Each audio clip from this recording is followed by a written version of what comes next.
to take this.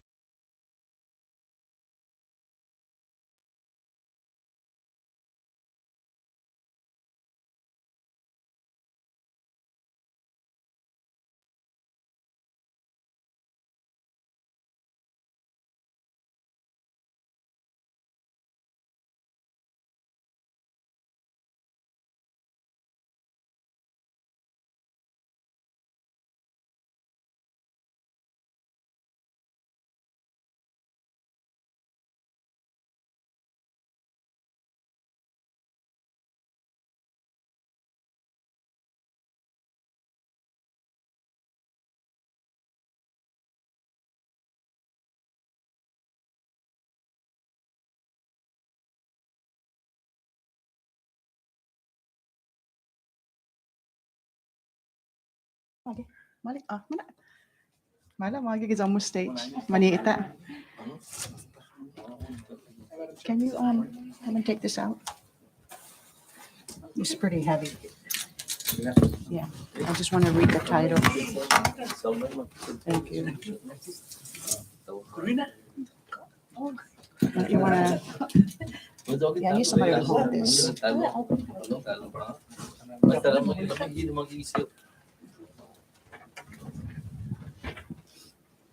Good morning. Uncle Pete, si Diyos masi, yung join namin pa na organ, condolences para i familia. Hindi nga na si Uncle Eddie asad bito ta Marianas no alman tiempo. Za sendang ko na si Diyos masi za malago ami bagin presenta officially para i familia is the Senate Joint Resolution 22-14 in pasas de mapos na legislatura, the 22nd Legislature para i Senate. So it is to recognize and honor Edward de Leon Guerrero Pangilinan for his monumental service and role in shaping the history and future for the people of the Commonwealth of the Northern Mariana Islands. Ganyan hami todo ginigi Senate, malago ay presentas ti parago ni familia. Thank you, ladies. Si Diyos masi. Senator, thank you. Malago kung kanti sila. Douglas, Jesus Moses Center. Member Betso. Thank you.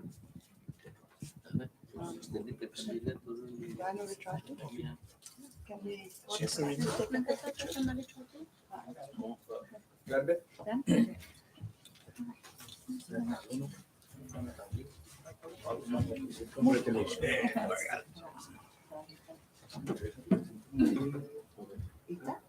Ita man lagi.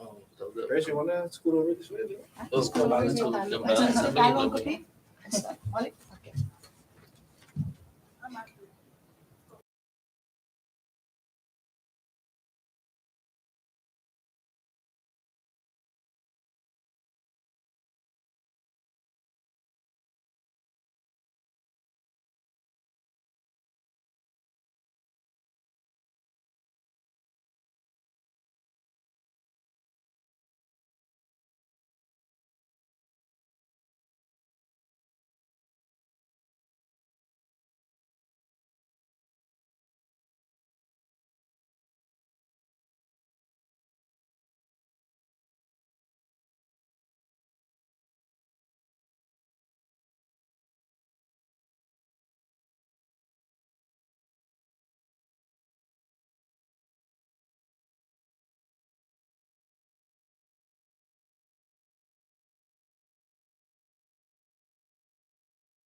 Good morning and welcome everyone to this Public Utility Transportation Committee public hearing at the Senate Chamber.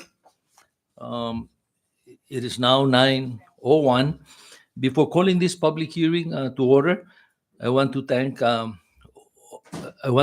our committee witnesses here today and the members of the public for your presence. I understand there are some House members that are here or will be joining us shortly, so I appreciate their presence also. Joining us is our Senate President, Edith De Leon Guerrero. Thank you, Madam President. Also, today I want to respectfully ask everyone here to please keep in your prayers another true public servant of the Commonwealth who passed away last Saturday. In life, the late Senator Herman R. Guerrero served his people well, and now in death, Lord, we ask you welcome him into your heavenly family. Without further ado, I hereby call this hearing to order. And I ask our legislative assistant to call the roll of the PUTC committee members. Thank you.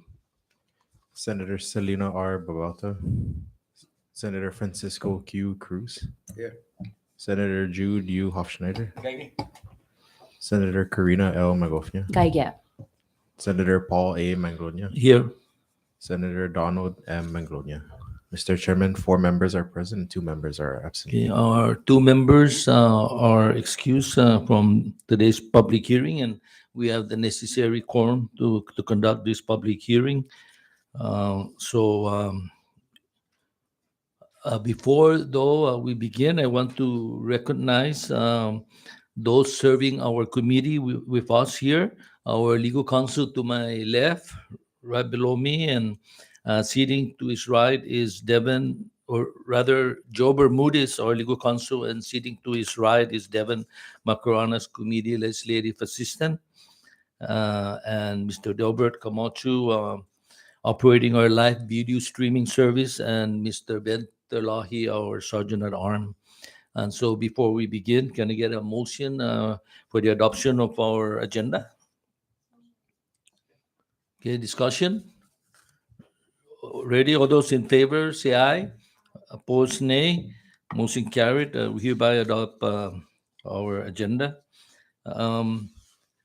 We are here this morning to talk about the CNMI's needs and concerns with regards to affordable and reliable inter-island air transportation. Because today, our people are struggling to travel between our islands, Rota, Tinian, Saipan, and neighbor of Guam. As my friend Glenn Hunter puts it, I quote, "There's no reason why an inter-island flight of 30 minutes should ever be priced at $600, end quote. So we have a lot of witnesses here today, so let's get right to them. But first, under public comments, any member of the public in the gallery who wishes to comment, now is the time to come forward, and committee will acknowledge your testimony. Any member from the public member from the gallery?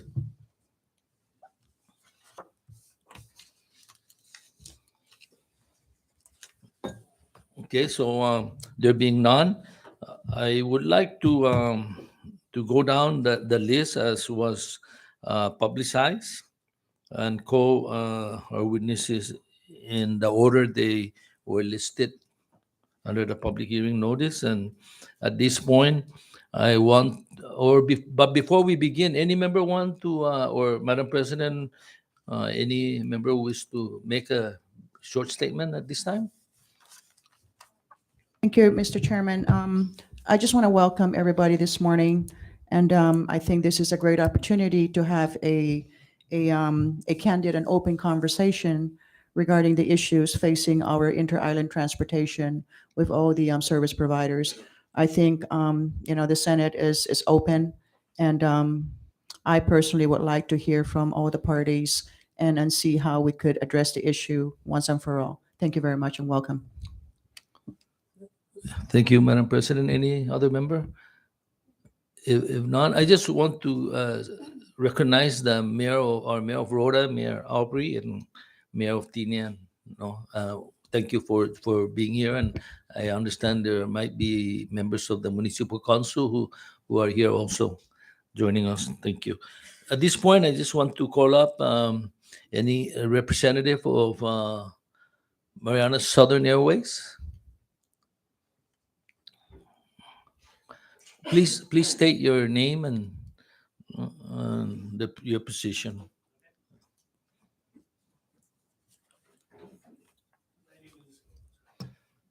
William Giles with Mariana Southern Airways, and I'm the Vice President of the CNMI in Guam.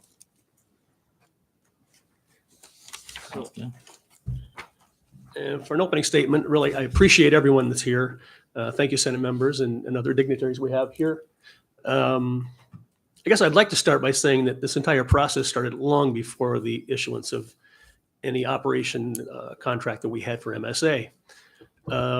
We've been working since the fall of 2020 on an international airline and trying to find other ways that we can improve the economy of the CNMI. And we did that and looking to try to do it in the most effective and in turn that would benefit the CNMI residents in the biggest and most efficient way. I said, from the day we begin the process through today, we as MSA and Southern Airways have done everything in our power to meet that need. I believe we're here today to look at ways that all parties can contribute to the same goal of building a better CNMI, and I'm hoping everyone can set politics aside, particularly at this point in time, for at least the next few hours, and focus on the transportation systems that could carry us through the next couple of decades. We were not planning to be in the commuter airlines business. We were asked if we could and chose to jump in because there was a dire need to provide services that had been canceled. In fact, our plan was to create a whole new system of transportation by using wing and ground effect, or WIGs, to travel between the islands. And in fact, we had even made a down payment on such aircraft, or watercraft as it really is. And because of the need for the immediate service, like I said, it was requested of us. We threw that plan aside. We decided to concentrate on the air services by adding an experienced partner, which was Southern Airways Express. Southern Airways Express CEO Stan Little had sent a letter a couple of weeks ago to the governor requesting a meeting and conversation because we wanted to make things work for the CNMI, for everyone. And I'm going to read a little portion of what Stan has said. He said, as a result of the emergency declaration issued by your predecessor, we were identified as the only potential and qualified partner to provide stability for the air service needs of your islands. We were not looking for an opportunity, but when called upon, we saw the similarities between the essential need of connecting the CNMI to the services we were already providing in Hawaii. We felt compelled to act. We traveled to the CNMI in January 2022, openly met with the prior administration and members of the legislature and the Commonwealth Ports Authority. The common theme was that we heard was that no one wanted to be reliant on one air service company that could cease connecting the islands. You needed an additional airline. A fair agreement was reached, and with bipartisan support, it was approved by the governor, secretary of finance, and the attorney general. The basics of our contract were that in exchange for investing in brand new aircraft for the islands, developing infrastructure and expending a huge amount of human capital, we would be paid a monthly incentive for every flight flown. The contract even went on to specify in which bank and what account the funds were already appropriated and held. We are available anytime to meet with you and your team to discuss the next steps. I'm hopeful that we can soon issue a positive joint statement to the public and not only instill confidence in the local people that they will never again be stranded, feeling hopeless due to whims of just other single aircraft operators, and perhaps even more so, sends a message to the rest of the world, not just the aviation community, that the CNMI is open for business and welcomes economic investment. I'd like to thank the Senate committee for this opportunity to participate here. And in the discussion, I hope and expect that we can find satisfactory solutions for all, especially as those residents who it affects the most. So thank you. Thank you. I think we're gonna go on down the list, and then Mr. Gauss, I hope you would have time later on in the hearing after we've heard from the other witnesses for questions, unless the members have some immediate questions at this point. Otherwise, we ask you for your understanding and join us for questioning later on if we have any questions. Appreciate it. Thank you. Absolutely.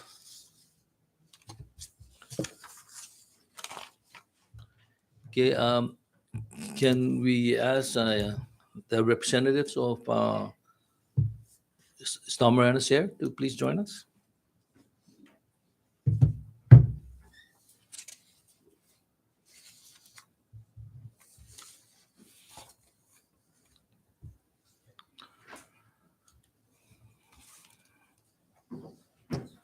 Hi, good morning, Senator. Sean Christian, President of Star Marianas Air.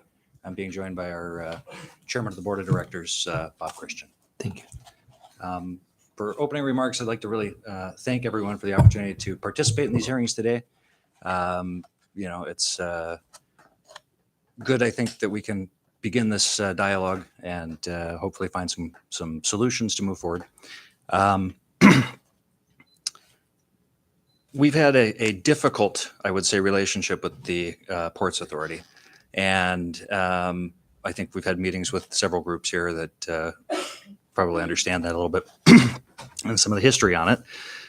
And in December of 2021, we were faced with a very difficult situation that led us to temporarily suspend our operations. And maybe I can lead back a little bit to kind of what led up to those decisions and give some backstory on it. But it really seemed to start in April of 2021 when the CPA announced that they were intending to extend the passenger facility charge program that allowed them to continue to charge an additional amount of $4.50 per passenger on top of the rates and fees that they were charging for the airline usage. And when we objected to their proposed plan to do this and raised issues about how they're, first of all, they didn't need to charge these to the inter-island traveling public, that there was waiver authority available for them to reduce those things, that within their own numbers, they had showed that they'd over-collected more than $3 million under the previous program, and that there'd been multiple audits that had indicated that the CPA was being found to be not compliant with several of the audit standards under there, that we went to the leadership of the islands. We also went to the Senate, and we said that we thought that it would be appropriate for the CPA to really look at this as a opportunity to help reduce the costs of the inter-island transportation by not continuing to impose these charges. And I think that led then to a hearing that we had in the Senate.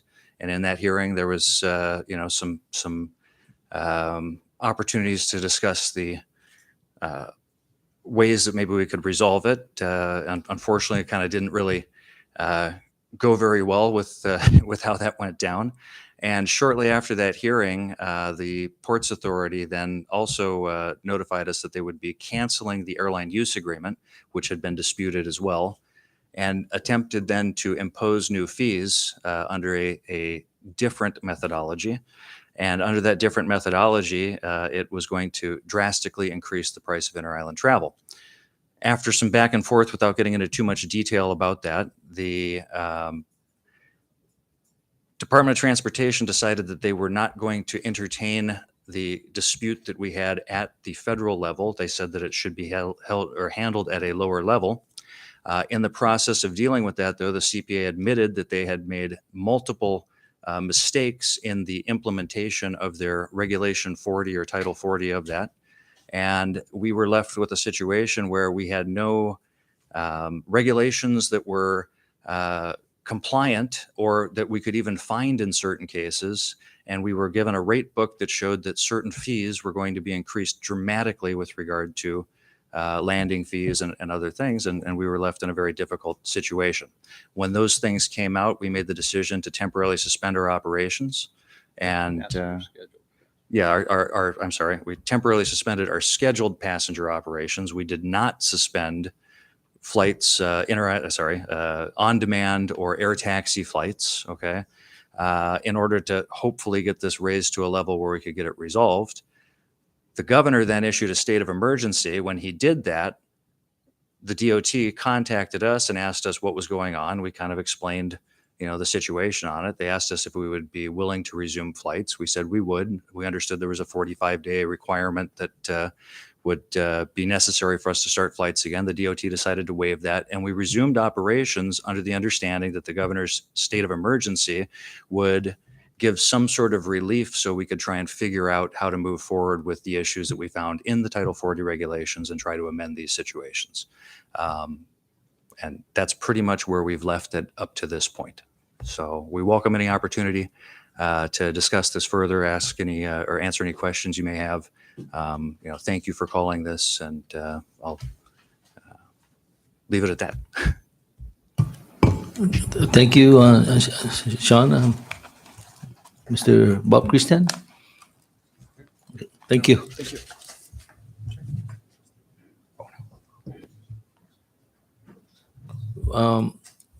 I'd like to, at this point, recognize the executive director and board members of CPA. I see the chairwoman here and the executive director.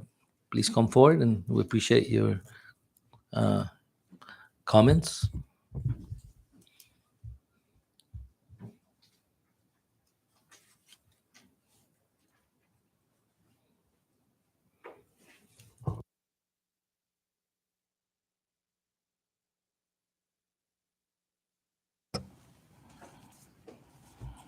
Good morning, Chairperson and esteemed members of this Senate Standing Committee on Public Utilities, Transportation, and Communication. I am here on behalf of the board, and I'm grateful for the opportunity to testify before you today on the commuter airlines matter and inter-island air transportation. I want to extend my sincere thanks to the committee for providing me this opportunity to share my insight on this critical issue. I hope my testimony will be informative and will help the CNMI find a viable solution to ensure reliable and affordable inter-island air travel. CPA's role in transportation is best described through its enabling statute, which provides CPA's power and duties. CPA develops, maintains, equips, operates, and regulates the ports. CPA developed the ports through capital improvement project and through leasing its property and development. CPA applies for grant for port development and maintenance and is currently seeking inclusions of programs such as Essential Air Service and Small Community Air Service Development Program. To ensure reliable and affordable inter-island air transportation service, CPA protects the port by providing police, firefighting services. CPA also works with other government agencies by providing mutual aid. As the Executive Director for the Commonwealth Ports Authority, I urge the committee to not only support the hardworking staff of CPA, but also support collaboration between CNMI government and CNMI business leaders in crafting an effective small community air service development program grant application. This program can be availed to in helping the CNMI address the air service and airfare issues. The solution offered by this program includes revenue guarantees and financial assistance from marketing programs, startup costs, and studies. A competitive application requires support from the entire community. It is crucial to note that CPA's revenue has drastically decreased beginning with Super Typhoon U2 and impact on the tourism, beginning with Super Typhoon U2 and then later amplified by COVID-19's impact on the tourism industry. Further, CPA is stuck between a rock and a hard place where it comes to take on additional airport expenses. This is because taking an additional airport expense will lead to an increase in airport revenue, which could potentially drive away interested airlines partners and further component and problems. Once again, I would like to thank everyone for this opportunity to testify, and I hope that this hearing is informative, productive, and leads to a real change. Thank you, Mr. Chairman. Ms. Mossy, Executive Director. Chairwoman. I would defer from commenting. I'm here to be able to provide. Okay. Well, so again, I appreciate if you can hang around and join our members as we have other questions. Also, the same thing to Mr. Sean and Bob Christian, if you can join us later on for questioning. So, thank you.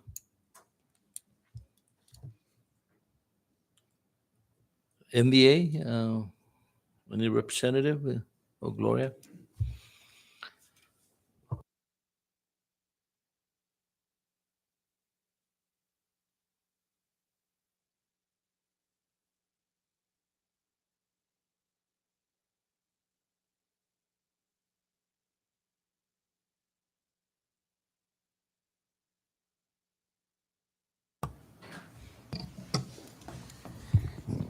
Thank you. Please introduce yourself. Okay. To the committee. Thank Hello, you. my name is Gloria Kavanaugh. I am the acting chairperson of MVA board.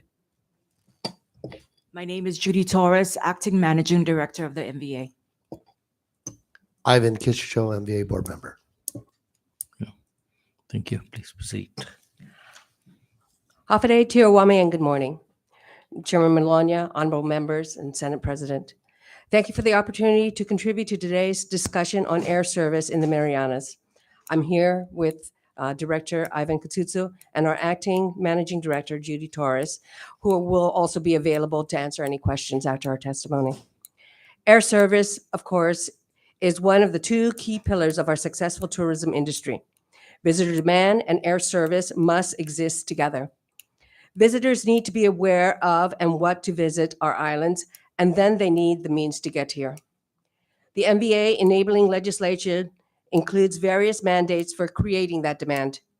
Quoting here from Public Law 11-15, we are tasked, among others, with organizing and conducting programs, advertising, and publicizing the Northern Mariana Islands and its attractions to the traveling public, advising the governor, the legislature on the need for development, expansion, and improvement of existing tourist facilities and recommending methods to increase visitor satisfaction. That, of course, is related to destination enhancement. Traditionally, a large majority of our annual budget has gone strictly to marketing and promotions in our source markets and destination enhancement. I'm sorry, that. Okay. Of course, the percentage has changed a bit with budgetary effects of the pandemic, but that was the norm. We promote the Marianas as a multi-island destination, and at this time, the starting point for any inter-island travel is Saipan International Airport. At this time, about 90% of our visitors are from international markets, though it's usually higher. Saipan then serves as the funnel for these visitors to visit Tinian and Rota. In order for us to fulfill our mandate to promote the Marianas, we need the commuter service and infrastructure so visitors can get to all islands. But in terms of supporting our sole economy driver and recovering our tourism economy, investing in attracting more visitors to our destination remains MVA's top priority and best return on our investment. At this time, total arrivals to the Marianas are at 47% year-to-date compared with fiscal year 2019 before COVID. As I shared at the first CNMI Economic Forum last month, we anticipate a recovery of 77% of all air seats from Korea by the end of this fiscal year, compared to pre-COVID. Japan is also making slow but steady recovery. But at this time, China, which is our second biggest source market before COVID, is not available to us due to geopolitical issues.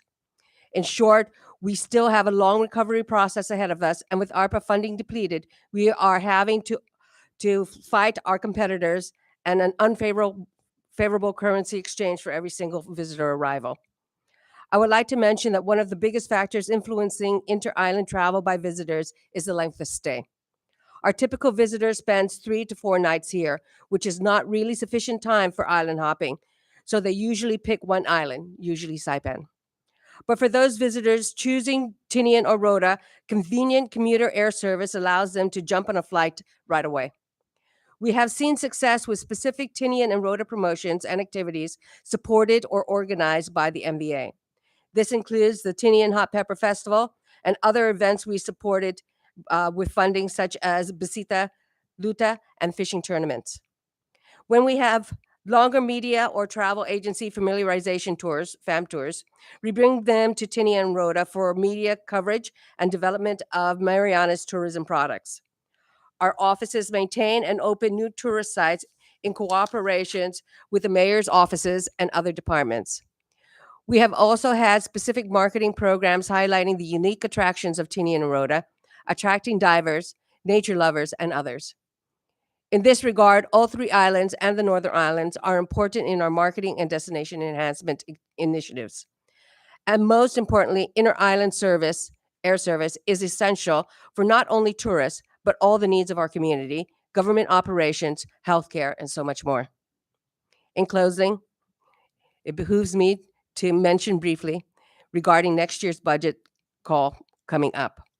Our board will be requesting the re-implementation of Public Law 18-1, which was suspended due to COVID. This law is the funding source for MVA, providing a majority of the hotel occupancy tax for our personnel and operations. With ARPA depleted, we will be respectfully requesting that this law be restored so that MVA can continue our work of tourism recovery and development. Thank you again for this opportunity to dialogue and for your valuable partnership in reviving our tourism industry. Thank you, Chair. Any director? No. Okay, so Sizusu Mase. Thank you. I see the Acting Secretary of the Department of Commerce, Sir Joe Rios.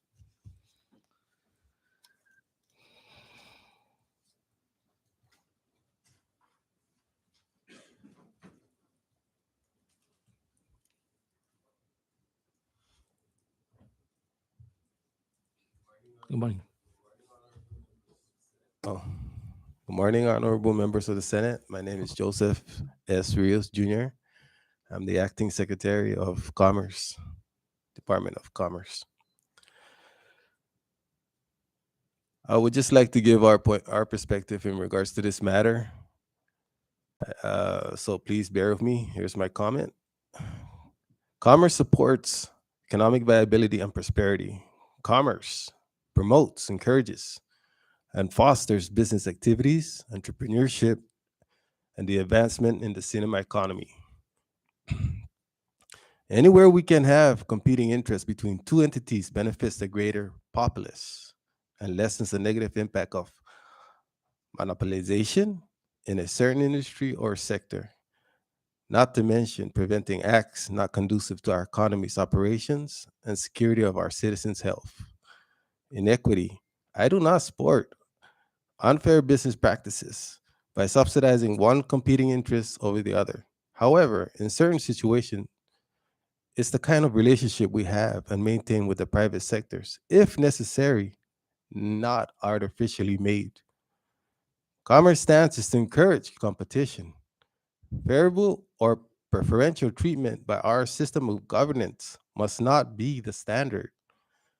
It's necessary to sit at the table once again for a solution. What this boils down is, 1, a termination of a possible unethical sole source contract, and 2, an airline who had temporarily suspended much needed inter-island service by our patients. Now we have both airlines running at higher rates, not necessarily an ideal rate, but nonetheless provides needed access to flight services. Everyone in here can be in an agreement. The economy needs both airlines, but at what price? Thank you. This Mahasi, Gilasao. Any questions? Thank you, Acting Secretary. And again, please join us later on if any of the members wish to ask questions. Thank you.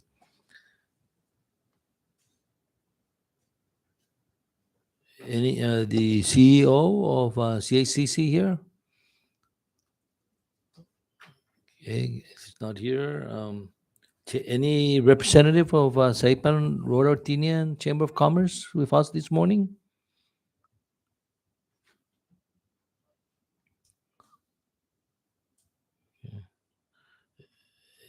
municipal council members who wish to testify?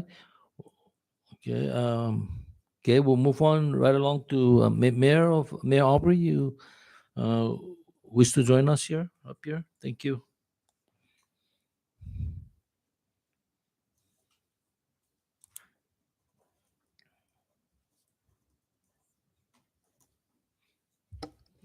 Tess. Thank you. Hafaday and good morning, honorable members of this body. My name is Aubrey Hawcook, Mayor of Rota, and I'd like to thank you for this opportunity to gather and dialogue with our government leaders and our partners in the airline industry to address this critical issue that affects all facets in our community. The people of Rota cannot afford to have any reduction to our airline status because it will not be sufficient to the needs of our island. Our residents have to travel to seek medical care because we do not have the resources or the facilities to address their medical concerns on Rota. The safety and the livelihood, the welfare of our people should not be jeopardized, and it will be affected if we do not address our airline issue that the businesses have been expressing their concern throughout the media. Our people need to have access to affordable airfare rates to travel, to pursue their educational and commercial opportunities. My staff under my leadership have been aggressively planning to tap into the Guam market to help our local economy, and we need both airlines, Star Marianas Air and Marianas Southern Airways, for this campaign to be a success. We have spoken to the business community on Rota, and some have intention to expand their services or to upgrade their facilities in anticipation of visitors from the neighboring islands and from afar. We need our airlines to sustain their operations, and it is my hope to see that how our government leaders can assist their endeavor to do so. We want to ensure stability for our people. The continuity of both airlines play a large role in our Commonwealth's economy and provides connectivity on a national and international region.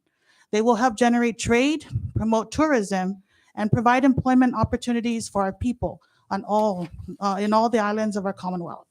We are hoping for our leaders to compromise with the airline businesses so they may continue offering air transportation services to all the people of the CNMI. Thank you, and I will be able to stay in for any questions or comments from Rota. Si Diyos Mayor, Mayor, thank you for joining us.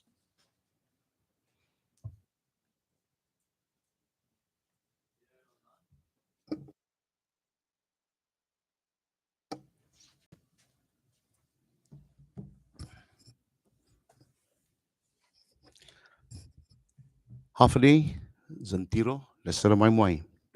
Thank you, Mr. Chairman and members of the Senate Standing Committee on Public Utilities, Transportation, and Communication for allowing me to speak before you this morning regarding CNMI's inter-island and air transportation issues. As you all are aware, Tinian and Rota are heavily reliant on transportation, especially when it comes to transporting our medical referral patients. Despite the issues that we are currently experiencing with our airline carriers, one thing remains a top priority, which is to ensure that Tinian Health Center, together with CNMI Healthcare, CHCC, are able to medevac our patients during emergencies. That will always be the priority of the Tinian and Negrigan leadership because of the lack of certain medical services that our hospital or our health center. Moreover, consistent with reliable air services who allow us to entice skilled professionals specializing in the field of education, social welfare, such as potential doctors, dentists, optometrists, etc.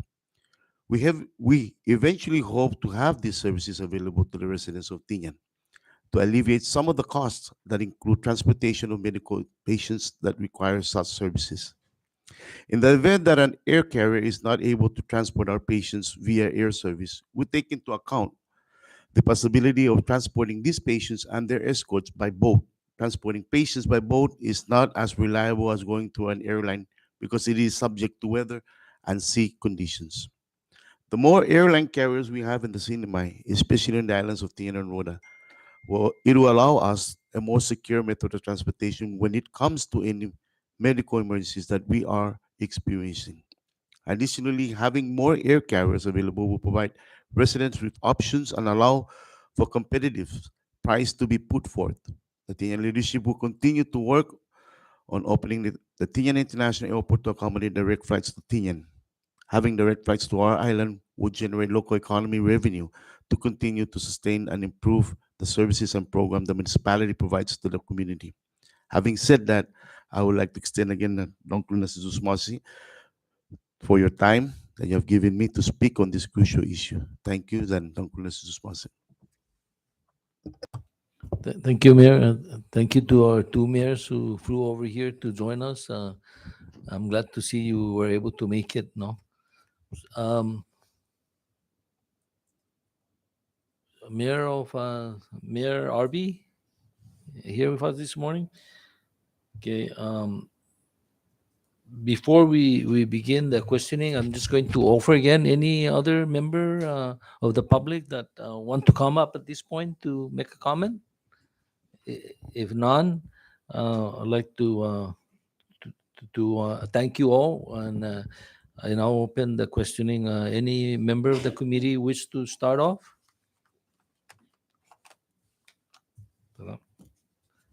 Okay, Madam President. Thank you, Mr. Chairman. Before I ask any of my questions, I guess just for clarification and perhaps maybe protection between client and all parties involved, is it okay to ask certain questions that would not jeopardize any ongoing litigation between the parties? If I could get clarification from anybody this morning. So for CPA, we will receive your question and confer with counsel if there are objections. Thank you. Similar? Okay. All right. So let me begin my question. I'm looking back into some documents, and I understand between CPA and Star Marianas that there was that opportunity to allow Star Marianas to conduct its audit with CPA charges. My question is, was that ever pursued by the party with respect to the issues at hand?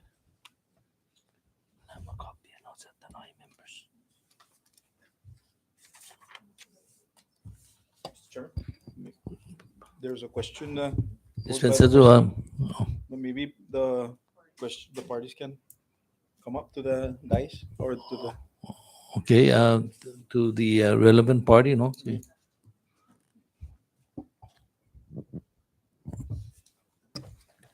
So the question was, did we do an audit on the CPA independent of the audits that were being done by Deloitte Touch Yes, and others? yes. No, we did not. Okay. Are you comfortable to tell this body why the audit opportunity between the parties did not proceed? Sure. We were having a difficult time getting, first of all, access because it was in litigation. And so they came up with some issues that said that we had to go through certain hoops to get it. And also, we weren't really too sure how to get answers to the questions. And that's, in fact, why we're in litigation. We're trying to get the categorization of a lot of these accounts separated so that we can analyze whether or not they were applicable to us or not. Okay, so I guess it's safe to say that that opportunity is off the table at the moment because there's litigation going on right now. Madam President, good morning. Mark Scoggins, the legal counsel for Star Marianas. As Mr. Christian was saying, the primary issue that we're dealing with in litigation from the company's point of view is that we're trying to get the necessary information we need in order to figure those questions out. That's the primary point of the litigation. We don't have the information that we need. Okay, and to figure those questions out is primarily to frame the question with respect to the opportunity to pursue the audit with CPA. Is that correct? That's a fair statement. Okay, thank you. Thank you. Any member with Star Marianas questions? I Senator guess Jude? for an opportunity, morning. The other, if you guys are able to respond to any of the questions posted by the president.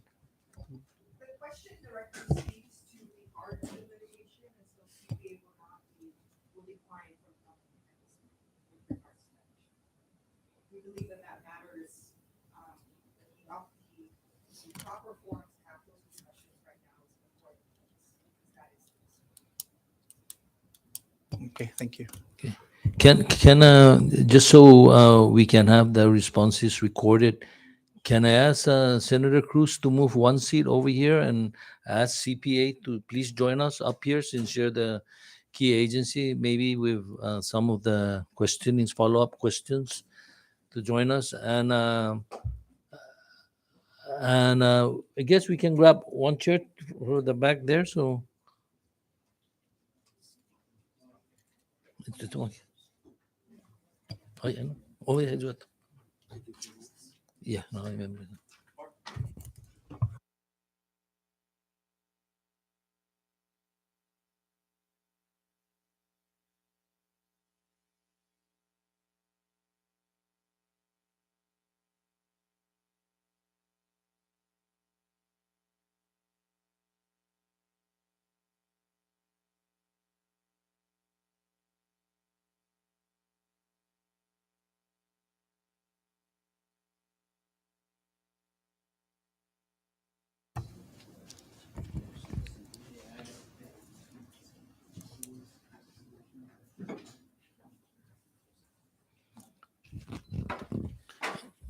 So please proceed, Madam Chair.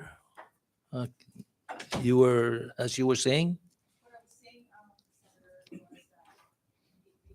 It's being raised are issues that are before the court, and CPA will not be directly addressing that. We think that the proper forum for that discussion is in front of the court, and because obviously there's a disagreement in terms of the issue.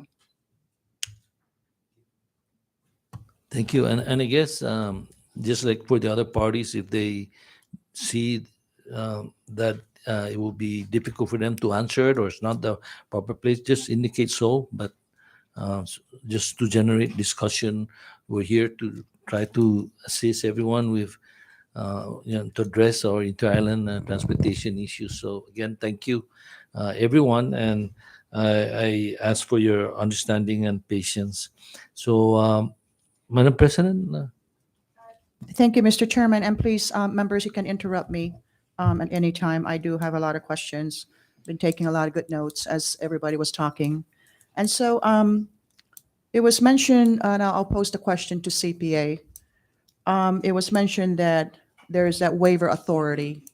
Can we get clarification of who has that waiver authority? Which waiver authority? I believe Just when for Star clarification. Marianas came up, they mentioned something about the extension of the passenger facility program, passenger fee plus airline usage, and then there's that waiver authority that was mentioned earlier. So I guess Sure. I can probably make the assumption, but I don't want to go on that. Okay. I'd rather have you state it on the record who has the authority for that waiver provision. Okay, so actually the passenger facility fee is a charge that we assess to the traveling public in 450. But in order for us to assess that fee, we would have to get the approval of the FAA. And there's an application process. As a matter of fact, we're undergoing that application process right now to be able to avail ourselves of the overcollection. And so what we use that money for is to make improvements at the facility. And so as this body knows, CPA does not get any subsidy from the CNMI government. We rely heavily on federal funds to make capital improvement projects at the ports. We don't get funds for matching, for example. And so we use these funds to make improvements on the islands of Tinian, the island of Rota, and Saipan. So that money is not spent on operations. It's directly spent on improving facilities. We do have the ability to be able to waive that, but then how are we going to be able to fund the improvements at the ports that are really much needed at the moment? To include, for example, the Rota terminal canopy. So if you go to the Rota airport, it's leaking. You know, we get bombarded by Rota, members of the Rota community on a regular basis as to what CPA is doing to fix the Rota canopy, because there are leaks within the building, right? Well, you know, what we do is we go out and apply for competitive grant. We are currently seeking grant opportunities under the bill and the ATP Airport Terminal Program to fund that. But you know, those are competitive grants that we're seeking. But in the absence of winning or being awarded those grants, we have to find a way to be able to address the leaky roof in Rota, and those are the funds that we use to be able to address those issues. And so do we have the ability to waive or not charge? Absolutely.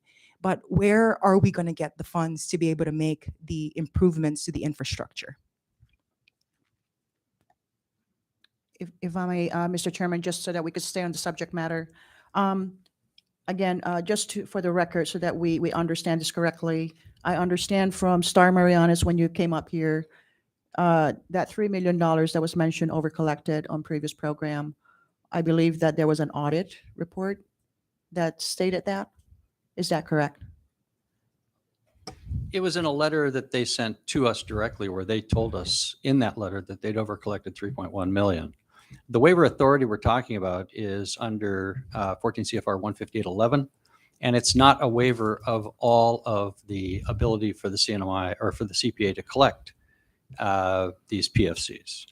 It is, in fact, a waiver that can be extended to the people specifically in Rota and Tinian based on their location, based on the fact that they're on remote islands. So it's not something that they have to waive all of the PFC authorities on. In addition to that, that program has certain responsibilities that include the CPA's complying with the requirement for clean audits. And so that was something they have not had for a number of years. And so these are the issues we first raised. Why don't you just waive Rota and Tinian if the idea is to bring down the cost of inter-island travel? And you can still keep in place, it wouldn't bother us to keep in place, the fees being collected from travelers coming in from China, Korea, Japan. And we also had noted that in Regulation 40, it was restricted to $3, and somehow there was a $4.50. So we raised these issues, and so we still believe that a number of the projects that were being assessed to the travelers in Tinian and Rota were for projects that were on Saipan. So I don't think it was necessary that it had to be island specific. In fact, it's not. So that's my comment. May I respond to that just real quickly? So therein lies the problem, right, in terms of how these revenues are divvied up. And, you know, we get into these discussions with regards to who's responsible for improvements of the infrastructure and whether one of the islands should bear the burden. And right now, the main revenue generator in terms of the ports is the Saipan International Airport. Now, we are having challenges with the facility, and we've been having discussions about making improvements at the Saipan International Airport. And there have been discussions right now when you look at the budget allocation that and arguments that I'm hearing from members of this body that the Saipan International Airport is subsidizing Tinian and Rota. And to a certain extent, that's correct, because if you're looking at revenue collection, that is in fact the case. And so, you know, the Ports Authority doesn't look at it from a Saipan, Tinian, and Rota perspective. We look at it from a Commonwealth perspective. And so I understand the argument, and I'm not here to argue with SMA's point. It's a point well taken, but we have our obligation, and our obligation is to the entire Commonwealth. Thank you so much for that, and I totally respect that, and you know, Commonwealth Ports Authority, CNMI White, that's just very correct. I think I wanted to focus on the $3 million over collection. And obviously, there's a party that's aggrieved because if the letter states that there is an over collection of $3 million and we're trying to find resolution into the matter of how can we resolve this issue right now so that inter-island travel is not affected while all the fees moving forward are still being addressed, whether it's in court or through mediation or audit, things like that. But I think the amount of $3 million unresolved as we speak today, and I'm curious to know what the two parties have talked about with respect to that particular issue of $3 million over collection. Is that also in litigation, or is that something that's being talked about between the two entities to whether we're talking futuristically speaking of not charging for Rota and Tinian? Where is that conversation happening between the two entities? So I think we need to clarify that when you collect PFCs, it's collected from the passengers themselves, which then the airline transmits to CPA, and SMA has been very good about transmitting those fees. Now, we can't spend those funds. Those funds sit in a pot somewhere. We can't spend it. Those are fees collected from the passengers themselves. So they don't bear the burden of that cost. It's passed on to the consumer. Now, we are now in the process of submitting an application to be able to expend those funds and to identify projects on each of the islands where we can use those funds to make improvements. And so I think that the PFC issue is an aside and separate matter from the rates and methodology that is currently in dispute in front of the court. If that clarifies. Exactly. And what's throwing me off is the over collection. And that's in a business, it's always somebody is affected. If you're overcharged as a customer, you would want to get your money back, right? Mhm. It's simple business transaction. And I think that's what's bothering me right now this morning is this over collection of $3 million. I understand that CPA's going through the application process to make use of the money that is in this certain pot that can't be touched right now because it has to be approved and it has to be project specific. But in the business sense, whenever there's an over collection, in any transaction in business, somebody's going to have to get either refunded or given some kind of credit, right? It's a typical business transaction, not unless we are interpreting it differently this morning. And then I wanted to seek more clarification on that of that particular issue. Yeah, there's different moving subject matters regarding all of these issues, but I think it's a very strong statement this morning of how CPA, based on your statement, which none of us, I'm not sure if any other member have a copy of that letter. If is it okay to request for that copy of letter so to provide the Senate body, just so that we have the evidence of a $3 million over collection stated by CPA, so we have a true understanding of where are we going with this, and it's a separate matter most likely from the PFC that has been collected and transmitted by Star Marianas into this pot of money. And now CPA needs to identify specific projects so they could expend the funds. Am I on track on that? Yeah. So Okay. actually, we were monitoring the PFC collections, and we were aware about the fact that we were going to over collect, and we had communicated that with the FAA, and the resulting response was that it was better. It was easy. It's easier, or I shouldn't say the word easier. It's not the right word, but it's better to over collect than to just stop the program and then resume it again. I think it's also important to note that as of May 2021, we have stopped collecting PFCs. And so, just for everybody's information, that charge or that fee is no longer being assessed and has not been for over a year and a half. And, that just kind of speaks to the length of the process in terms of getting the authority and going through the process of being able to apply for the PFC program so that you can avail of those funds to be able to make the improvements. So that doesn't necessarily directly answer your question, and I guess there's no easy way to answer that other than the fact that the FAA was informed that this was going to happen. And obviously because it's an application process, in terms of collection, there is a process also to stop collecting.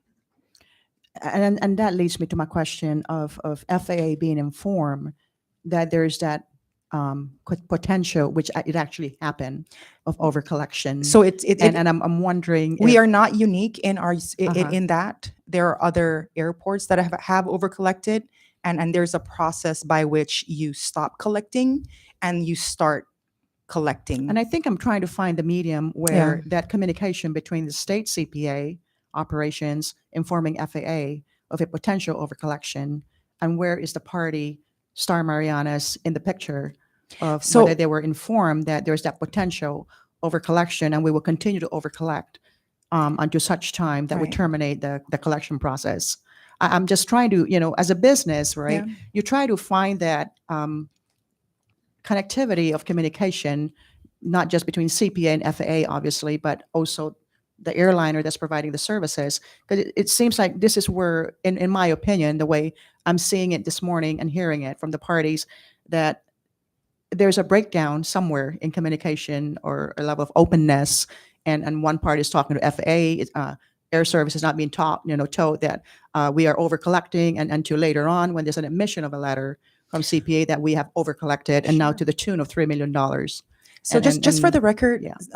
Senate President, it's not just the folks who travel via SMA where we collect these fees. So these $3 million aren't necessarily from passengers that travel from SMA. This is total collections from to include international travel. And if you look at the breakdown, and I wish I had the paperwork with me, and maybe Sky can provide that to you later. If you look at the collections from Tinian and Rota, we actually, I think for Rota, correct me if I'm wrong, under-collected in terms of PFC, and on Tinian we're kind of right around target in terms of like the authority. It was actually here at the Saipan International Airport where we over-collected the most. So if that makes sense in terms of the discussion with SMA. Thank you for that. And then that's what I was looking for, really, Yes. because as the conversation started off, without finding more details of, it's not just the passengers between the inter-islands, but it also consists of international flyers. Everybody. Right, okay. So I And the think that over-collection was primarily Uh-huh. from here, Okay, the international travel, not the inter-island commute. right. And now Rhoda and Tinian are under-collected on the PFC side. Yeah. Okay, so I think that information would help this body understand it now fully once we see the numbers. And And see we where will it's be going. happy to Thank provide you with the breakdown Thank you of so those much. collections so that you have it for your record. Thank you. You want to comment on that, Bob? Well, yeah. Okay. This isn't, some sort of voodoo science here. There's an FAA Order 5500.1 that describes the requirements to participate in the PFC program. The CPA had a stop collect date of October 2018. That's when their stop collect date was supposed to have been transmitted to us. And it wasn't until they tried to put in 10 additional projects that would then use some of this money that was over collected that we actually even started to get involved in looking at what was going on. And in that process of looking at what was going on, we also found that the FAA had statutory responsibility to provide oversight of that program, and the FAA had been remiss in that, and that was transmitted through channels to the head of that program, and there were issues that had to be addressed at the FAA level as well as the CPA level. We also understand, based on the budget, that some of the CPA money is being used to offset capital costs, is what it shows in their documentation to us. So, and we talked about one CPA or one Commonwealth Ports Authority, and yet now we're dividing it into, it was over collected, under collected, It's a matter of collecting money, whether Okay, it comes from the main Yeah, terminal or not. let me get back to the waiver. Thank you. But let me get back to the waiver authority. I think it will help us, the committee members, in getting a handle on this matter, because I know we heard this morning that since they began operation, they have had this difficult relationship with CPA, and I think it's all about the rates, right, and what you can impose and others in their effort to try to bring down the cost of travel. So, Madam Chair, can we get a feel of what are we talking about per annum in this, or at least, well, let me step back. This discount or waiver that the airline is seeking, what are those fees other than PFC? Are there any other fees that? I'm not quite clear in what that answer is, because if we're talking about PFC and a waiver, right? I think the argument that's being made is that we waive imposing PFC to inter-island commute and limit the collection of PFC to just international travel. Okay, and that you can do, right? We would have to bring that up with the FAA and go through the application Have process. you done that? No, we have not done that. I And- think it's something to seek the answer so that it presents us with an option, right? I mean, in trying to address the inter-island, we would like to know the answer whether that could be waived. That's one, right? And then the other thing is, I'm just surprised that that you've stopped this since 2021 when we have leaks and repairs to do. And I think that hearing from Mr. Christian, they don't have a problem in PFC just as long as it's for the right projects, right? And as long as we are accounting for how much we're collecting and is it going to those projects, right? So it's not so much about the islands, it's so much about, I think the distinction is between commuter versus international flights, right? So if the project is a commuter project to fix the commuter or to do something about the taxiway in that area, then I'm hearing there's no complaint about that. It's when these fundings are being used for international flights and yet they are being charged. Is that a big issue? Okay, so let me just reiterate and emphasize what I just previously stated. So we get authority from the FAA, and in our application we have to identify projects, and based on those identified projects, there's a cost that's identified and a threshold in terms of what we can collect.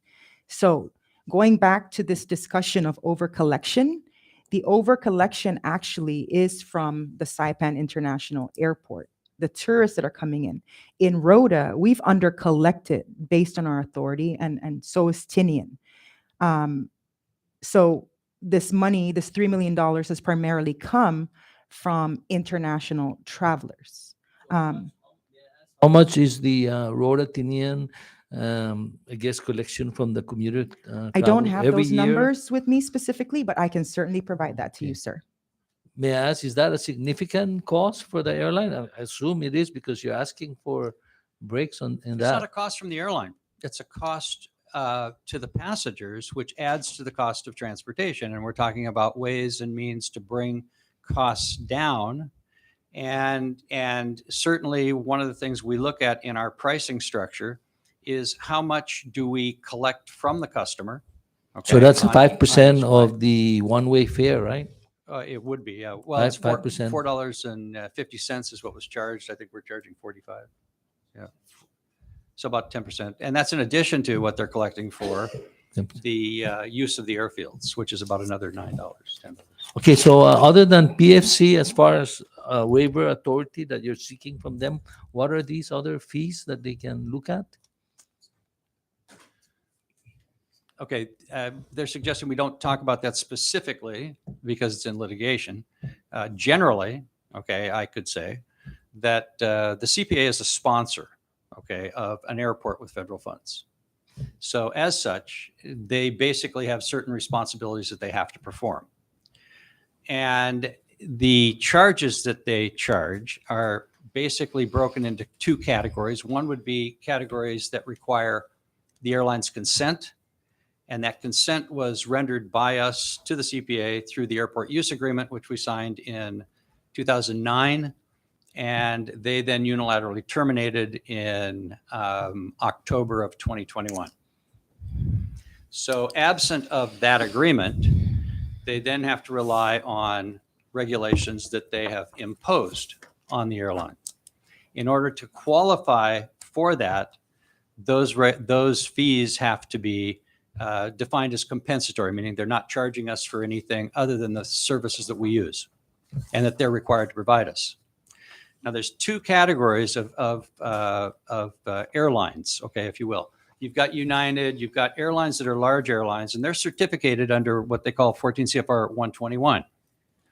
Those airlines and all the foreign airlines cannot land at an airport unless those airports have certain services. Those services are what the port has to provide, and they're defined in 14 CFR 139. The other category of aircraft that MSA or airline that MSA and STAR operate are exempt from those rules. Okay, we're certificated under 14 CFR Part 298, and we're exempted from the requirements of not only Part 139 but also 49 CFR 1544, and that's the security TSA. Those screenings, those are all exempted. We're exempted from those, and that's because we provide services typically to airports like Tinian, like Rota, and in Alaska, they're going up to the Inuit villages, et cetera. So there's a different level of safety that has to be complied with for the airlines to operate their aircraft. And that's what the CPA and the and STAR's contention is. What are they charging STAR? And that's what's on Chair, in plain English, he's saying you're charging them for something they don't need, or as a commuter operator. What do you say to that? Sa dangeng crash si plane odi poro dangeng crash star Mariana sa gupa zamunga siya manapasi para ARF molika. Okay, are you talking only about the fire safety, or are you talking about other infrastructure or operation?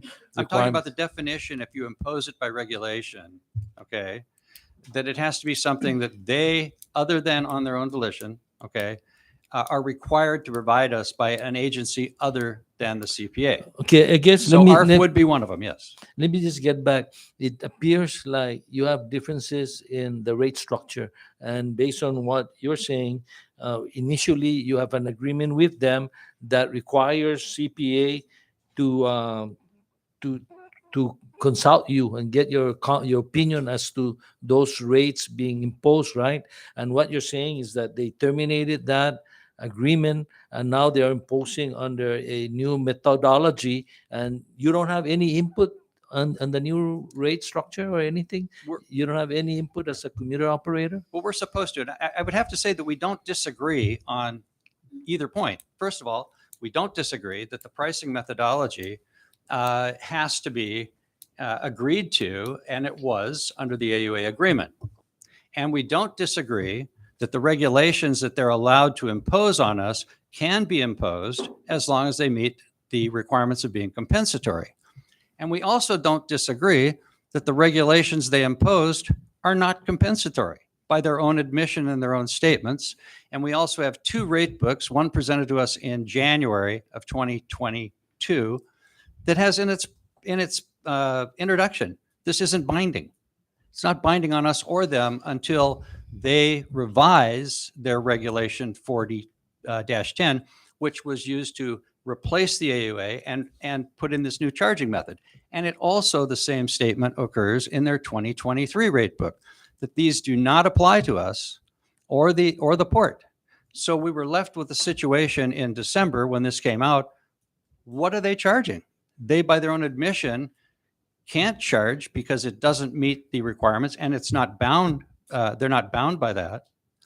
And the other thing we found was the rates in there would change our landing fees in Tinian, for example, from $7 and some odd cents in landing each time we land to $84. Now they come back and say, no, because we're applying stimulus. Yeah, but when it goes away, it's $84. So these are the things that we raised issue about, and we still raise issue about. Okay, and whether or not that's under, litigation or not, that's what the facts are. So, if somebody else wants to look at it, we're happy.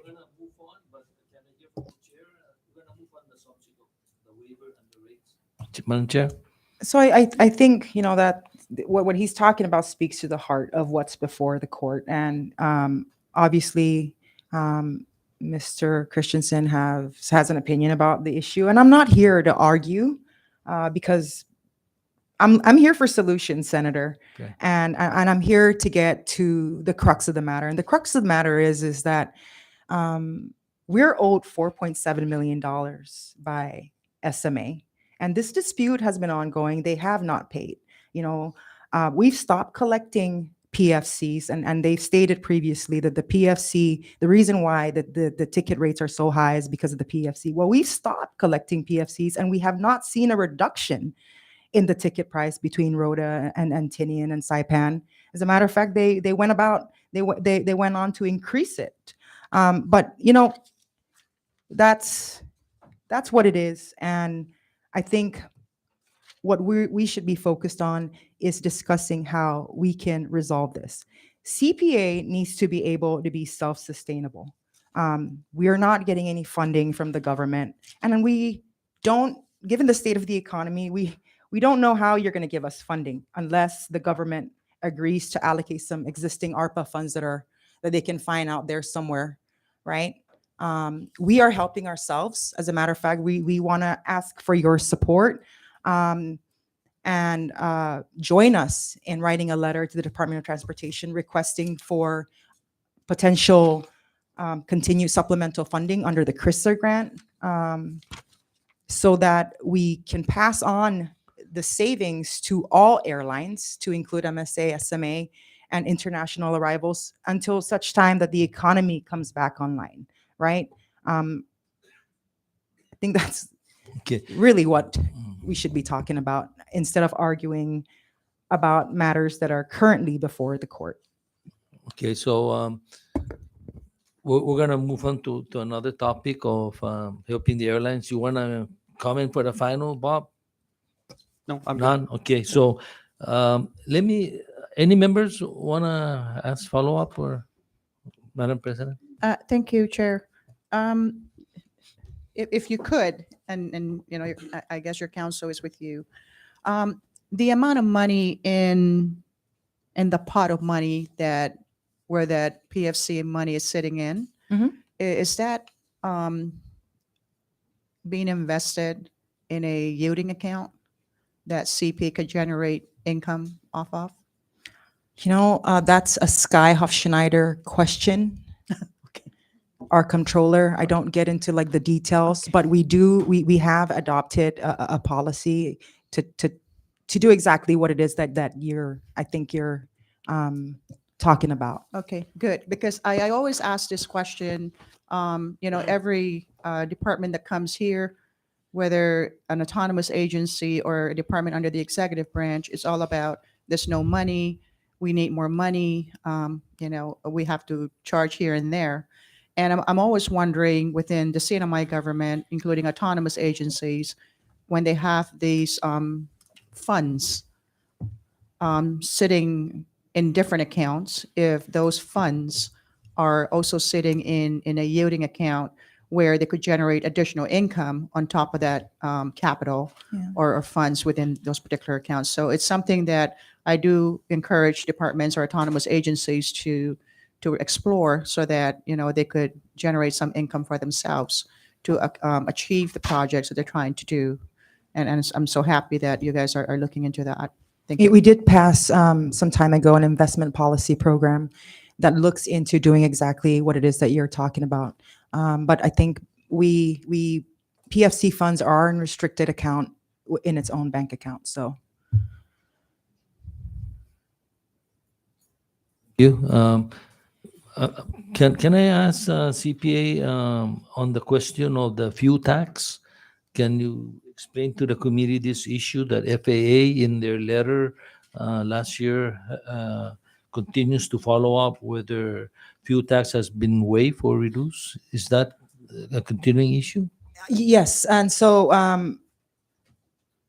That was one of these issues that I think we needed to had been grandfathered into, right? Otherwise, it would have been considered revenue diversion. We don't collect that. It's actually the CNMI government, and so there needed to be some clarification, but that has been ironed out.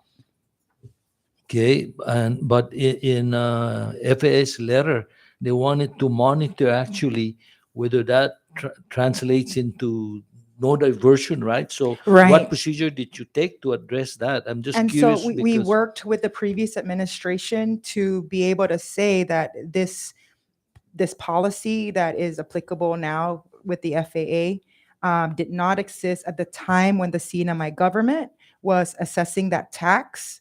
And to date, CPA does not have anything to do with the fuel tax. That's a CNMI government issue. But it's kind of the view, there was some misunderstanding in terms of who was getting that money. It's not CPA who's getting that money. And there was some concern because it was an aviation tax, right? That if the government is assessing aviation tax, it's considered revenue diversion. So there is mechanism within the rules to grandfather the CNMI's collection and not be considered revenue diversion. But we needed support from the government, basically providing documentation, right, that we were exempted. And so that has been resolved, and it is no longer considered to be revenue diversion. and going back to that 450, and I'm bringing this up because CPA also mentioned in one of their board meetings that the wharfage fee that was waived on Rota and Tinian, the CPA was complaining that there was no way of knowing that that's being passed to the consumers. Mhm. So do you have a way, maybe the airlines can help us, if, for example, the passenger facility charge was reduced or waived continuously, is there a way to know that it's not being passed? How can you gauge that? Is there a mechanism that So, there's a we can difference find between out? PFC, right? So when you do a PFC, you actually have to identify a project. And when you collect, that money has to go towards that project. The wharfage, on the other hand, you waive it, but the intent was really good. I think we all want that relief, especially for us Tinian and Rota people, right? But there's no way, but we're not seeing the waiver translate into a reduction in the cost of goods on the shelves in these stores. Well, it's the same thing. If you waive PFC, your complaint was it will not be passed on to the passengers. So is there a way to ensure that's done? Which one? I'm sorry. I guess The I'm. passenger facility charges, if we were to waive it, Uh-huh. is there a way you can ensure that it gets passed to the travelers? So if Because you, you're complaining that you're not collecting since 2021, right?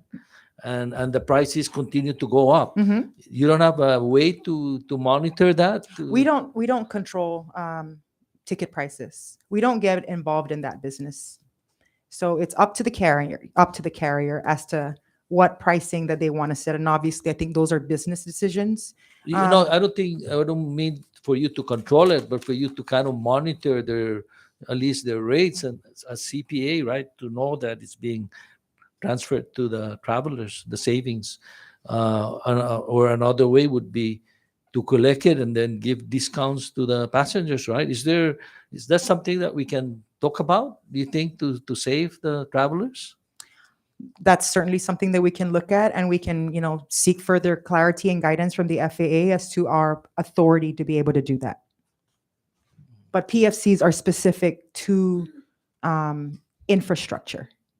It's collected to be invested in the infrastructure, not to give. Yes, but if you're collecting it for the infrastructure and somehow you find other federal grants and other sources of federal funding and replace that later on and say, we're going to give it back to the passengers via some method. If you really want to ensure that it gets back to the passengers, right? Mhm. I don't know. What do you think? You have any, Madam Chair, Press? I think, Mr. Chairman, if we may maybe invite the Commerce Acting Secretary to the table. I think that's where The you authority know, lies. Yeah, and then I agree that business is business. They will decide which way to go up or down in terms of pricing. But if there's such waiver with respect to fees from CPA, like the question now goes down to the government entity that collects data in the economy and transactions of commodities and services, and if that particular information is being captured by the Department of Commerce, so that we can get those kind of reports in terms of tracking what benefits is transferring down to the consumers, all the way down to the shelf and passenger tickets, whatever it is we're talking about. I think that's where the responsibility will lie within the state government, the Department of Commerce. If we could get a comment from the acting secretary, is that something that Commerce tracks at the moment as we speak, or is that something that Commerce needs to pursue moving forward? Okay, we have acting secretary Rios.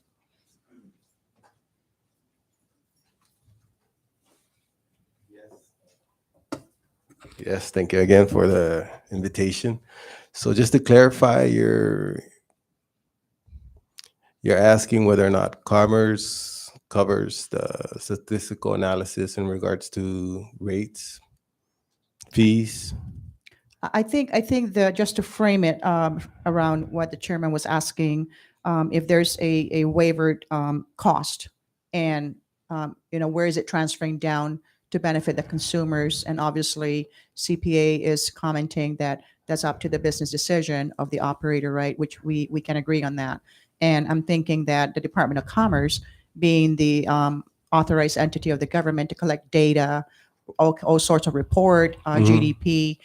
If Commerce is actively watching all of those movements in the economy in terms of pricing, commodities, whatever it is that's benefiting the consumer, and is there such report right now? And if not, then is that something that Commerce is planning on doing moving forward? Yes, we do. We collect data. We collect the census, annual census, and we do collect all sorts of data indicators, economic indicators that do pertain and is part of the GDP that we offer to the BEA. In regards to that, I would like the honorable members of the Senate to give me the time so that I can gather all that information with my CSD director. But we do collect those data, and that's how we provide to the decision policymakers so that they can better make legislation laws out there that better protect our citizens. And I think if this would also help, which actually it does help, moving forward on those reports to break it down by sector of the economy. And because we're talking today about transportation sector, and that particular information with respect to the movement of financials and rates and fees, fuel tax, whatever it is we're talking about, I think it's good to take a look at those kind of reports just so that we could also understand if our consumers are benefiting from whatever is being reduced with respect to cost. And if not, then we can start asking the questions. Thank you. Yes, of course. Thank you. Okay, any other member or follow-up questions or Senator Snyder? Thank you, Chair. Mr. Rios, this waiver of that we were talking about, they lost the revenue, but we don't see how it transcends to the retail pricing of the commodities on both my respective islands. So, if I make a suggestion, possibly look into the effectivity of that public law. And because I know I supported that legislation as well. The great intent. However, I know there's other elements that is driving the cost of doing business on the two islands. Probably that could be the reason. So certainly appreciate your attention to this particular matter. Oh, yes, most definitely. Okay, thank you. Batalo? Yes, Senator Margosnia? Thank you, Chair. So I just have some clarifying questions, I guess, or maybe comments, but just so that I understand, so the PFC imposes the fees on the travelers, right? And then the airlines are the ones that collect those, they factor those fees into their airfares. And then the airlines are the ones that transmit that portion of fees back to CPA, correct? Is that the process? Almost. Almost. Yeah. What happens is there's certain fees we can't break out on our fares. And those are the ones that they're charging us for terminal and airfield use. The PFC we do break out separately. Okay. So that when the customer is paying his airfare, they would pay an amount of say $40 and then plus $4.50. We'd break out that $4.50 as the PFC. We collect that, and then we're just holding it basically in trust, and we turn it over at the end of each month. And who determines the pricing of the fee for the PFC? Is there a price structure, or like how? You would have to get approval from the FAA. So there's different fees that you can assess. It could be $250, $350, $450. Depending on. Yeah, just depending on what you're asking for and what you've identified as the use for Got those it. funds. So the purpose of the PFC is to help make improvements of the infrastructure at the airport. Yes, ma'am. correct? Okay. Now, we are talking about this over collection of 3 million, right? Mhm. Does SMA know at this point in time how much of that 3 million actually was over collected on your end? Or, I'm just curious. It's as she said, Right, it's it's a collected from collective- everybody. So does SMA have an issue with the over collection? Yes. And what is the issue? They're non-compliant with their participation in that program. In order to participate in the program, where you can actually charge a per head tax, you have to comply with 5500.1. Okay. That's what we raised issue about. They're non-compliant. They're supposed to have a clean audit every year. They haven't had one for a very long time. And that's what the FAA came in. In addition to that, the FAA is supposed to be providing oversight. And if it goes 1 month past their expiration date, which was in 2018, the FAA should have caught that. And the FAA didn't catch that. So we took that up to a higher level, and that's where it went. Got it. So I think it was you that said that CPA stopped the collecting the PFC as of October 2018 is what I heard? Or That somebody was men- when they should have stopped that's collecting, when they was should have October of stopped. 2018. But they were continuing to collect into 2021. And they were proposing to extend that even further. Got it. And so now you said that you've stopped collecting on those fees, right? We've stopped collecting since May 2021. 2021. Got it. And I would assume that SMA is no longer imposing or incorporating that fee on your airfare. Correct. Okay. So I have a question for CPA. Beyond the court's disputed amounts with regards to the over collection, right, of PFC, how does that? The dispute is not about the overcollection of PFC. The dispute is over the fact that they haven't paid since landing The fees 4 million. February 2014. Okay. February 2014, they have not been paying. This issue with the PFC, I don't understand how they believe that they're being prejudiced by the overcollection. How has the collection of PFCs hurt them when it's passed on to the consumers? You Right. know? Yes. So Okay.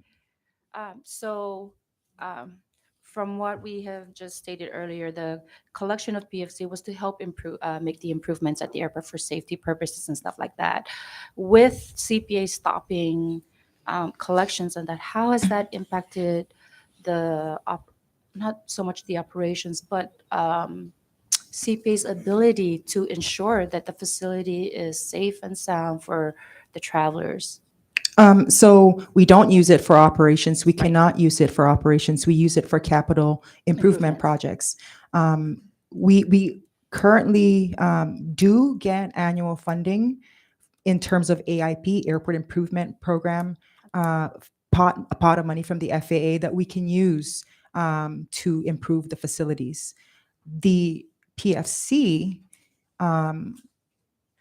are monies that we use that for projects that are not normally funded by the money that we get from the AIP, which is normally airside improvements. So we're talking about, like the runway, for example, right? So can you give us some examples of what types of project that would be funded by the PFCs? So one of the projects that normally does not get funded by the FAA, for example, is the Rota canopy, the rooftop improvement, aesthetic improvements. So one of the other projects that we're doing, for example, on Tinian, is the parking lot expansion. That's normally not funded by AIP. Most of the AIP is for airside improvements. So one of the things that does get funded, for example, are the loading bridges, right? Most recently, as part of the Biden infrastructure law, we've received an annual allocation of about $6 million for the next 5 years. And so just for everybody's information, we're also in litigation with regards to the runway issue, right? But we can't wait, basically, you know what I mean, until that litigation is resolved to address the immediate need of fixing that runway. And so we're saving up that pot of money to be able to address that situation, and also to look at replacing some of the remaining loading air bridges that were blown away by U2, and we were not able to fund under the Typhoon U2 insurance proceeds. Okay. And then this question is for SMA. So I believe you had mentioned earlier that there was, I don't know if it was a verbal agreement or it was in writing for CPA to waive those, the inter-island PFC. Is that correct? There was no agreement between us at all. We pointed out that regulation 14 CFR 158.11, which you can look at, could be used to stop charging the inter-island travelers because their location from a national highway. It's clear. Got it. And we took it to the politicians first. We took it to the Port Authority. And yeah. Okay. I yield for now, Mr. Chairman. Thank you. Another member?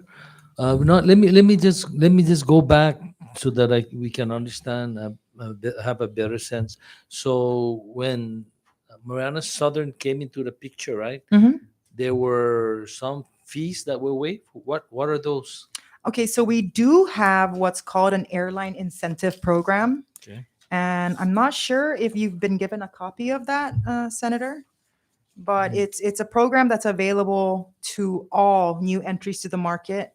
And so, for example, it's a discount, right? It's a discount. It's a discount that we have to give to everybody, non-discriminatorily, right? So when you have a new entry to the market like Marianas Southern Air, we give them that discount. And it's available to anybody, any new airline that comes. So in terms of this discount, how much are we talking about monthly, or if you were to project it It's annually? a percentage. So 75%, right? Yeah, So it's what would that 75%. come out to for in 1 year? I don't have those numbers, but if you would like that, we can get that for you and provide it. We just want to feel like how much help is that, and while it's called an airline incentive program, Mhm. Do you have a waiver authority to extend it also to Star Marianas? We Since they're the don't, only because other that one? would be considered discriminatory. But during You the cannot discriminate between domestic airlines and international airlines. not as far as we have been advised. We did, though, just for everybody's clarification, provide everybody a discount when CPA received its ARPA funds. And so from the periods of July 20th to December 21st, we do have a breakdown of the discount that we have given everybody, because what we did was give everybody a rent relief. We wanted everybody. You all our say partners. July 2020 to July 2020 to December December 20 to 21st, 2021. right? Where we gave everybody 50% from July to July to June. And from June to December, we gave everybody 100%. discount in terms of our tenant relief, COVID-19 tenant relief program.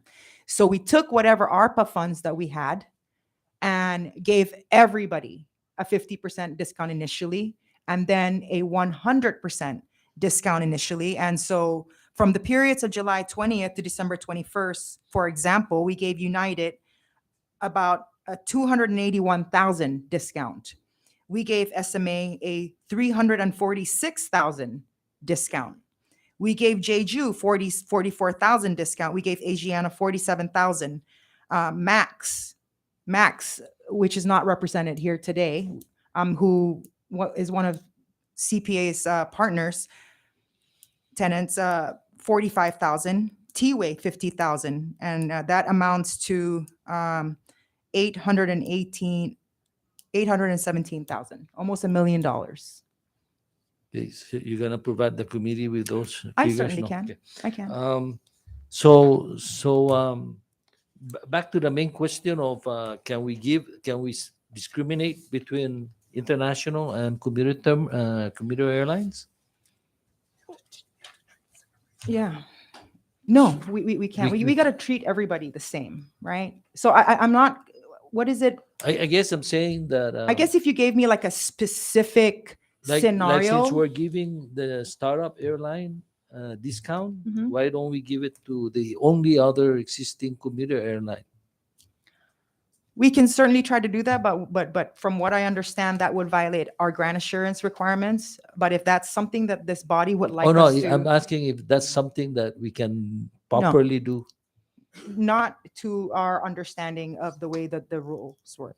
Okay, and you can give the committee later on what that translates into, right? The those fees that you are giving incentive in, what it translates in terms of revenue for CPA, Yes. For the commuter airlines versus the international airlines.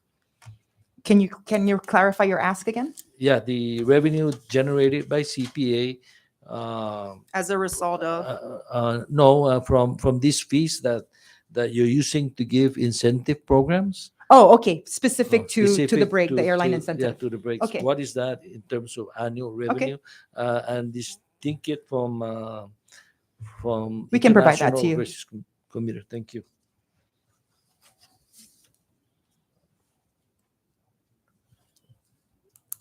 What about Chair? I know that you have written a letter to Department of Transportation. Yes, sir. 2 years ago. Can you explain where we are? Did they respond to your letter as far as the essential air service? I guess subsidy that you were requesting. Can you elaborate? Thank you very much for bringing that up, Senator. And also, I want to say thank you because I know that you have raised this issue and you yourself have expressed the need to avail of that program here in the CNMI, and it would definitely add to a reduction in inter-island commute if we were to be designated, and it'll actually operate in the form of regulating the cost, right?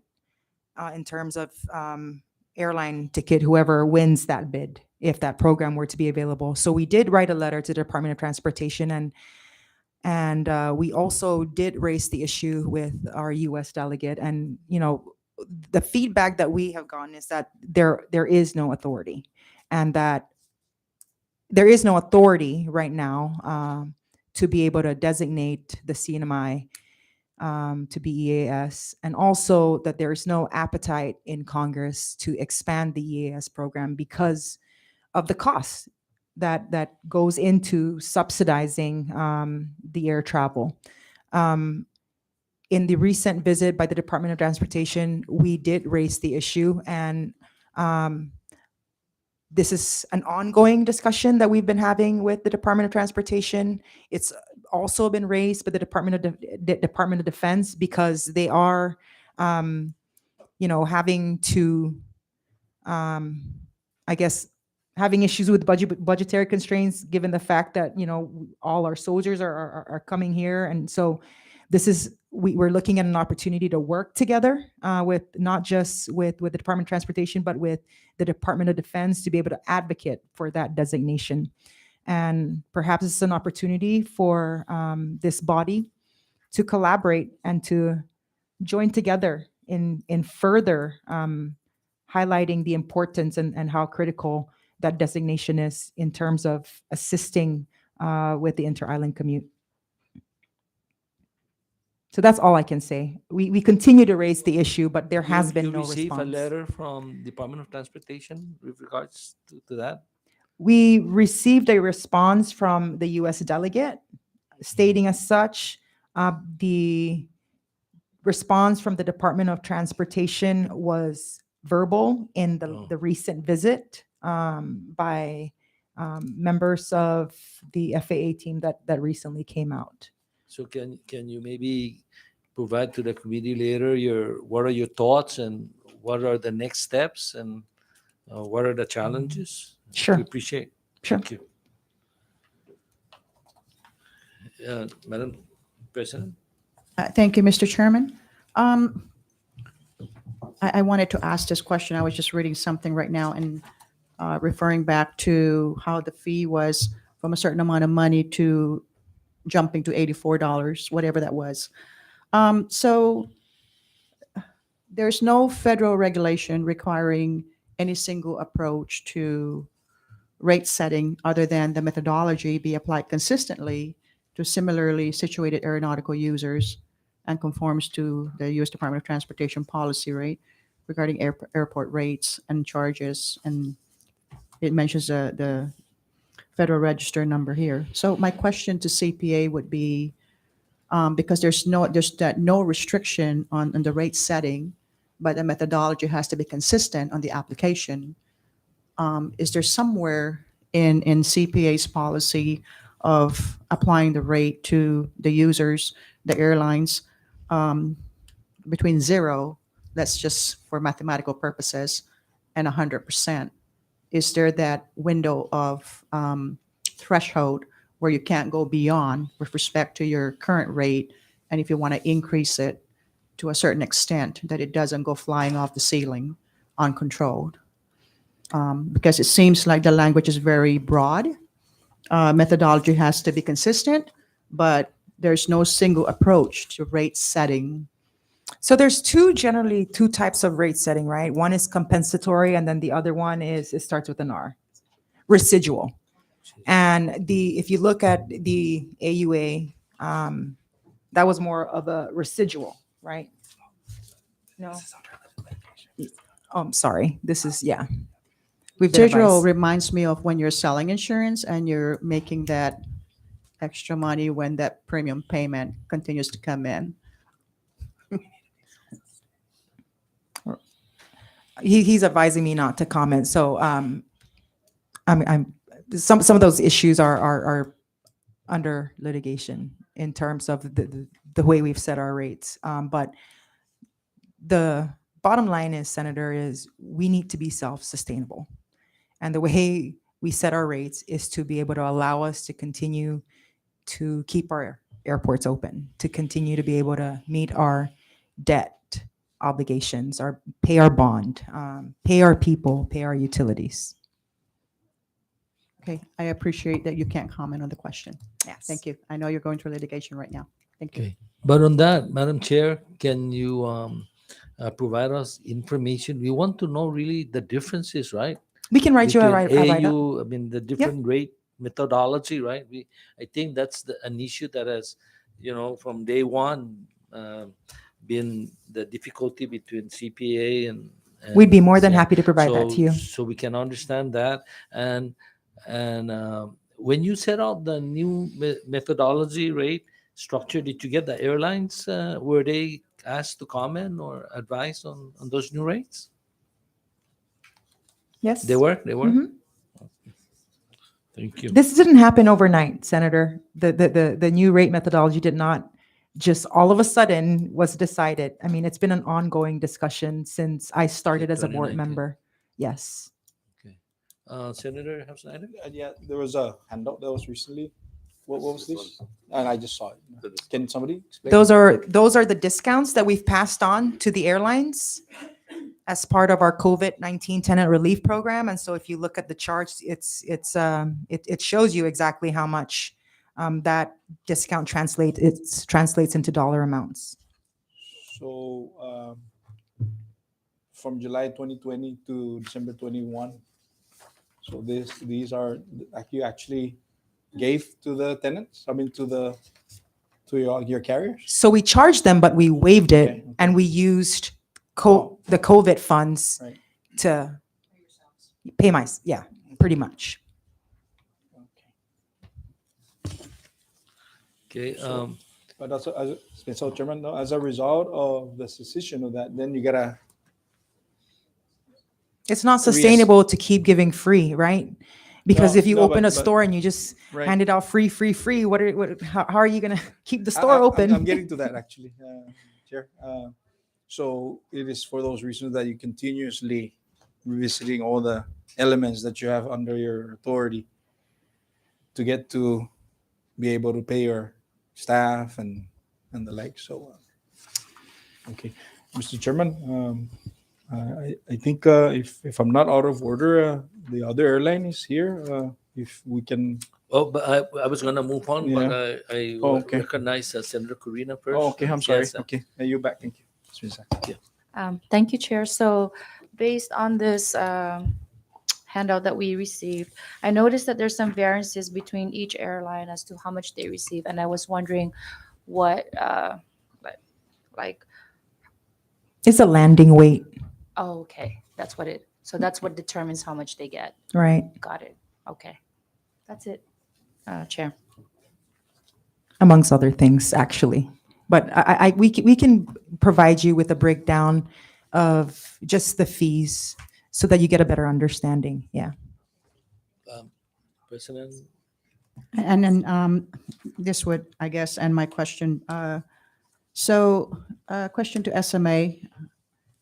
From July 2020 to December 2021, the discount amounted to 346,471.65 for your company. Now, my question to this would be, between that time period where it started and it ended on December 2021, just for discussion purposes, how much did the passengers benefit from this discount that was given by CPA to your company? I think it's important to point out the discounts that they're alluding to weren't really discounts. The port is only allowed to charge us for the costs they incur. Therefore, if they've received ARPA funding, they don't have those costs. They therefore can't pass those costs on to the airlines, and they characterize that as them giving a discount. They're not allowed to basically sit there and provide and just tax us. In other words, there's a formula through which they're allowed to assess these fees. That formula is what we're litigating. Okay.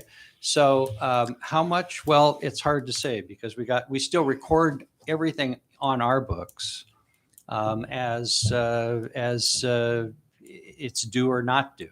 So it's generally just a bookkeeping issue. Is all it is. It's not like, oh, here, take this money and pay it for this, take this money and pay it for this. It's part of a pot. That's what businesses do. So I disagree with the characterization that this is not a discount. We are one of the very few airports in the United States of America who took those funds and passed it on as a savings to our partners because we saw that we all needed to get through the pandemic together. And so while Guam, for example, basically gave deferments, right, in terms of payments, we gave an absolute discount. And the record is clear. They didn't pass on any savings to the consumer. And the record is clear. CPA is owed $4.7 million. And so when we're talking about rates and methodology, man, we're just trying to survive. And our job basically is to keep the airports open. And so I would hope that we can all try to work together to figure out basically how to find alternative sources of funding or support MBA in their effort to basically either, bring back markets to line, because we need the airport, the airlines to land. And the more airlines that land, the cheaper it is for everybody who is doing business with CPA. It's just basic economics. Thank you. Okay. I'm going to kindly ask Mr. Giles to please join us. There's an empty seat up here. Sarge, can you? Good. Did you still need us, Senator? Yes, please.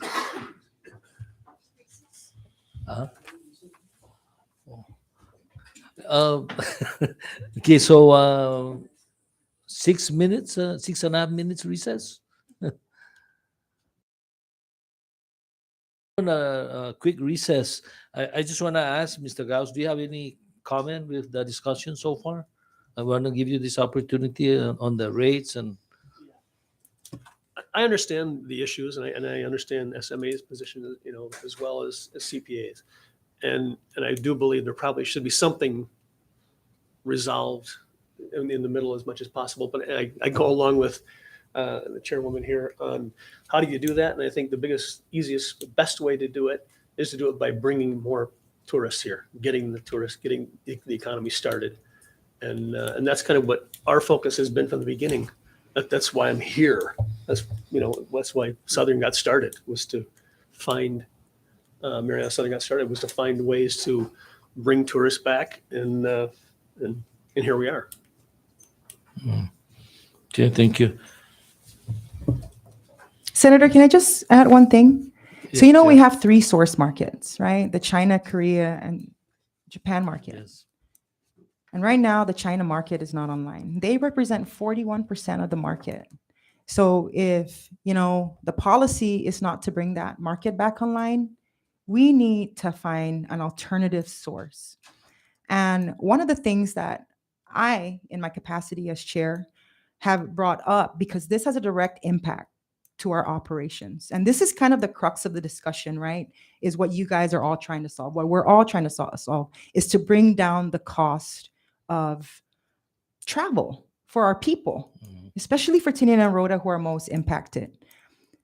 And that basically is generating more revenue, getting more tourists to come online. So the discussion that I've been having with the Department of Defense is that, hey, if you don't want China to come to the CNMI, then we need to work together, because this is not a United States problem. This is not a CNMI problem. This is a regional problem.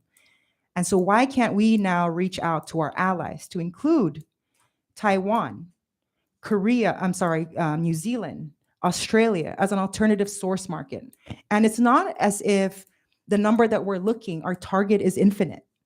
There's a number. MBA has that number. And I think that's 1.1 million in terms of our room capacity per year, right? And so I think that should be our focus. How do we go about getting more people to come, the right type of tourists? Because the more planes that we have landing, the less the cost for everybody. Thank you, Chair. I know Gloria wants to jump in, but she will have her time. So some of the members are signaling a very quick recess. I ask you to please be patient with us, and maybe a 5 minutes recess. Sure. Thank you.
We're back to our hearing.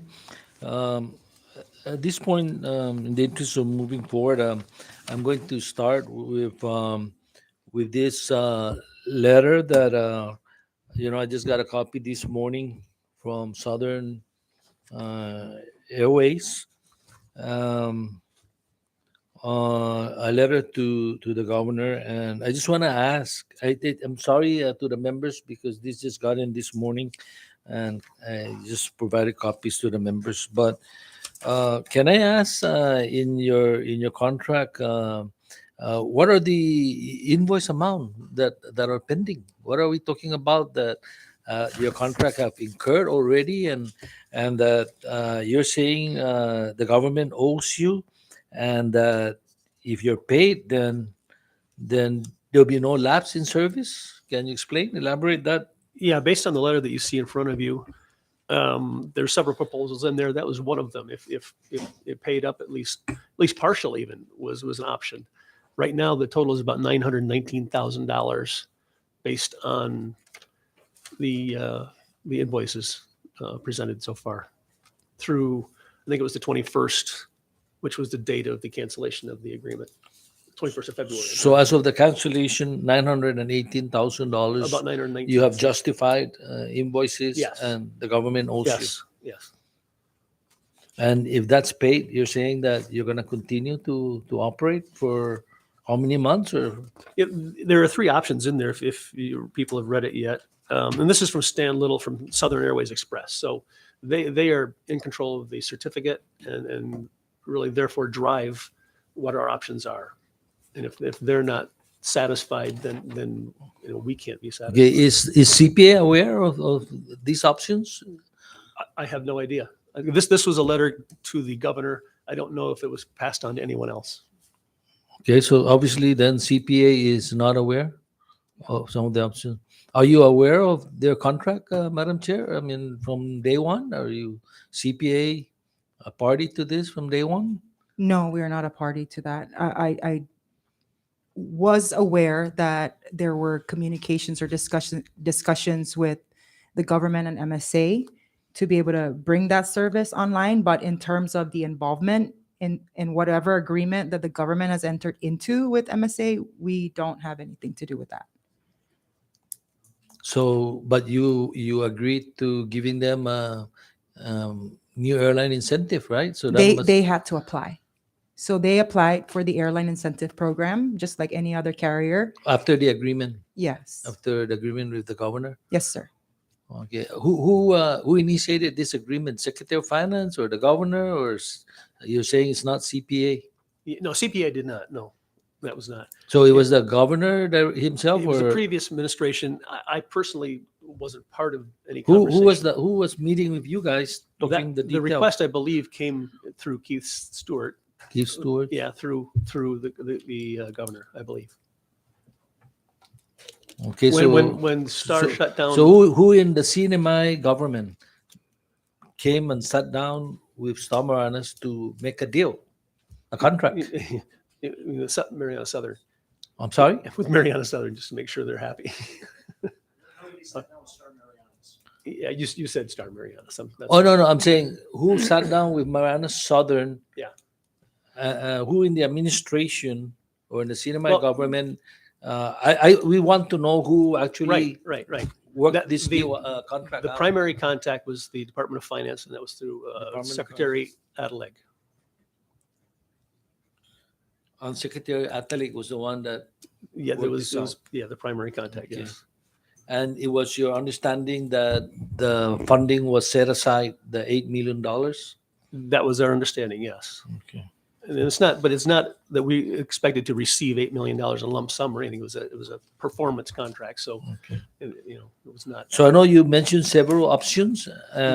So the other options are that they start making some payment, and then you would sit down and in a reasonable amount of time, you consider whether you're going to stay around and continue operations, right? Yeah, there's several options, and that was one of them. The idea really was to have a sit down with the governor and the Department of Finance to work through it. And we want to be here Southern wants to be here. We want to be here, and we don't want to stop services by any stretch of the imagination. We only did this. Okay. We didn't even intend to do this in the beginning. Before I recognize the members, I'm just going to ask you, do you have an idea? You've heard from the governor that there's no ARPA money. Do you have another plan?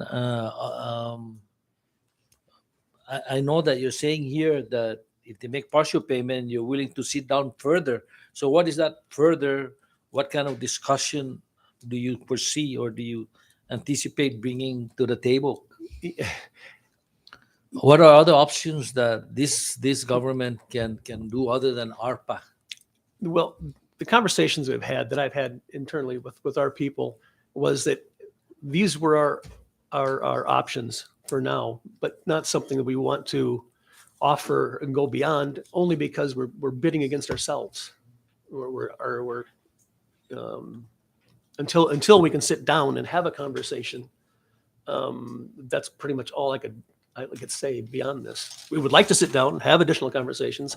These are options that we would consider and be happy to do even, but we don't want to throw out a bunch of ideas that are just pie in the sky. I don't have that. And I don't have that authorization to even offer those. So the contract was for 2 years, right? It was for 2 years, correct. So what was your plan after 2 years? After 2 years, the plan was, assuming that we had received the funds and the incentive that we had been contracted to receive, we needed to build enough critical mass to buy additional aircraft. We figured it was going to be 5 to 7 aircraft that we needed, and we're going to maintain that process and purchase additional aircraft. In fact, we had planned on getting 2 more aircraft in April, which would have put us at 5, and then we would get to that critical mass, and that's when things make a lot more sense. You can afford your costs are spread out over much greater incomes and expenses, and so it makes a whole lot of sense. And it's kind of like anything: you grow it and you improve your efficiencies, all sorts of things like that. And at that point, we would be standalone. We wouldn't need any incentives and wouldn't ask for any incentives. And this was just a startup, and for us to get brand new aircraft, which is probably the only place in a commuter situation that in the United States over the last several years that's been done. We brought in roughly $12 million worth of assets and spent on new aircraft in order to do that. And it's also in conjunction with the idea that we need international airline as well, because that's how we started getting here. And we wanted to provide options for the international visitors to be able to take a really high quality trip to Tinian or Rota and improve the experience for everybody that's visiting the CNMI on a long-term basis. Okay. Before I recognize the members, one last question for now. So you got that contract, right? Yes. For the ARPA money, you have the incentive program. Correct. You exercise that. Is there any other help that the government promised you or have given you or that you're expecting from the government other than the contract? Did you get any other funding assistance? Did you get boost money or did you get other? No, we did not. You didn't get Nothing. any other? No. Only what CPA has offered, like they said, incentive for new entrants. Okay. That's the only other thing we've received from anybody. Okay. Senator Snyder? Thank you, Mr. Chairman. Thank you, Mr. Myers, right? Giles. Giles. Yeah. Appreciate your presence this morning. I'm going to ask initially your statement earlier. Initially, your plan was international routes to offer. Correct. How's that coming along? Since the announcement of the cancellation of this, our partner, who was Northern Pacific, has decided they will not be coming here now. They didn't feel that they would get the support that they needed, and they needed to make a decision right away. And so the international that we had planned and was that close right now appears to be gone. So notwithstanding what's happening right now with this letter. Mhm. So we can assume that this could potentially be part of the overall plan to service in an international level. I'm missing something. Say it again. Meaning, because you just said that because of the cancellation Of this contract, yes. there was a no Reassessment reassessment of such. Of the international, yeah. Because I remember a couple months ago. Yeah. Although this was never factored in because it was never disclosed to us until we found out, but there was no mention as to that being a concern that the Interisland would be the subject to, or the decision would be subject to an Interisland bridge. Yeah, well, no, it's not. It's not subject to that. I'm just saying because of the international media coverage that's received in the trade papers, in the airline papers, the idea that there may be something that the CNMI government could do to help support any kind of international airline. Now that it's been widely held that the CNMI doesn't have any money, and there's probably no opportunities for incentive or even just a safety net for a large airline, or we wanted to make a local airline out of it. This was going to be locally operated and owned, and so focus exclusively on the CNMI. But to have someone bring in $50 million worth of aircraft, and when they could be flying it anywhere else right now, just wasn't safe enough for them and their investors at this point. Okay, thank you. So just right now, what is the situation? Do you still continue to fly between the islands? Yeah, we are. We're flying now. Yeah, we are. We're not flying our complete routes at this point. We had two separate routes going, and I think a part of it is certainly due to the, let's say, media promotion of various things that may or may not be true. And then people questioning whether or not we're flying. If we're flying, we heard you're not flying. It calls every day now. It's, are you guys still flying? So that has had an effect on our ridership. Thank you. You've heard from both mayors of the gravity of the situation. First, we heard from the Department of Commerce saying that competition is good, which is we all are in agreement. And also from the respective mayors of Rota and Tinian expressing their concern of potentially having issues with medical referral. Yes. And that's, all of us, we share that same sentiment here. As a result of the cessation of this, it was that the impetus of is there any rate increase or what's the cost of the inter-island travels now? Yeah, it has gone up substantially. That includes Guam, right? So. Includes Guam, yeah. So yeah, our initial rates, which were special, startup rates, went for 6 months, and after that we raised it slightly, but after we lose the incentive, it was decided that they're going to have to go up substantially, at least in the beginning here, because like I said, it takes a while to get to critical mass. You can't just, with 2 planes, you can't do a whole lot. When you get to 4 and 5 and 6, then all of a sudden things come together. You got the same mechanics, you've got the same staff mostly. You're not increasing your expenses radically. So yeah, that's where we're at right now in order to try to maintain a good cash flow until something happens one way or another. So just you to the other members. So what's the flights now? Like you operate daily? How many times between Saipan and Luta? Saipan Guam or Luta Guam? We had, and it's been varying lately because we have canceled flights during the day now, so it's varied. But originally we were doing 2 a day, basically to each destination, and then we upped it in February to do Rota Guam, Guam Rota. And then additional evening flight to Guam to pick up the Hawaii Honolulu flight back.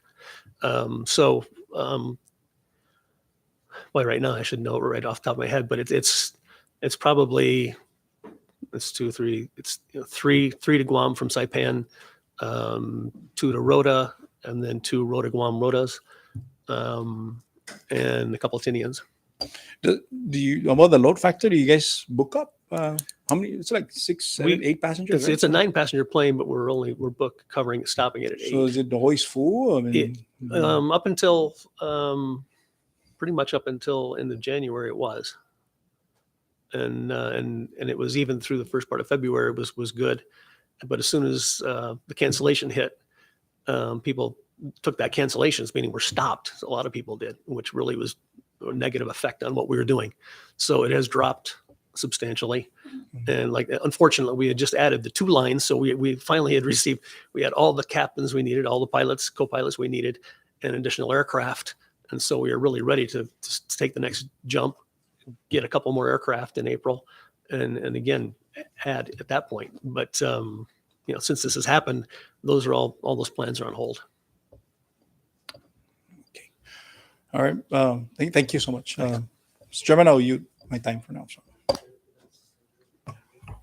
Thank you, Mr. Chairman. Mr. Giles, in your statement, you just stated that up until February or before the cancellation, you guys were able to fill the seats, right? But after the cancellation of the contract, you have seen a decline in your passengers, and that was because the contract was canceled? No, well, I'm saying that was a factor, certainly a factor, yeah. And the other factor is we raised our prices too, so that would be another part of it. Okay.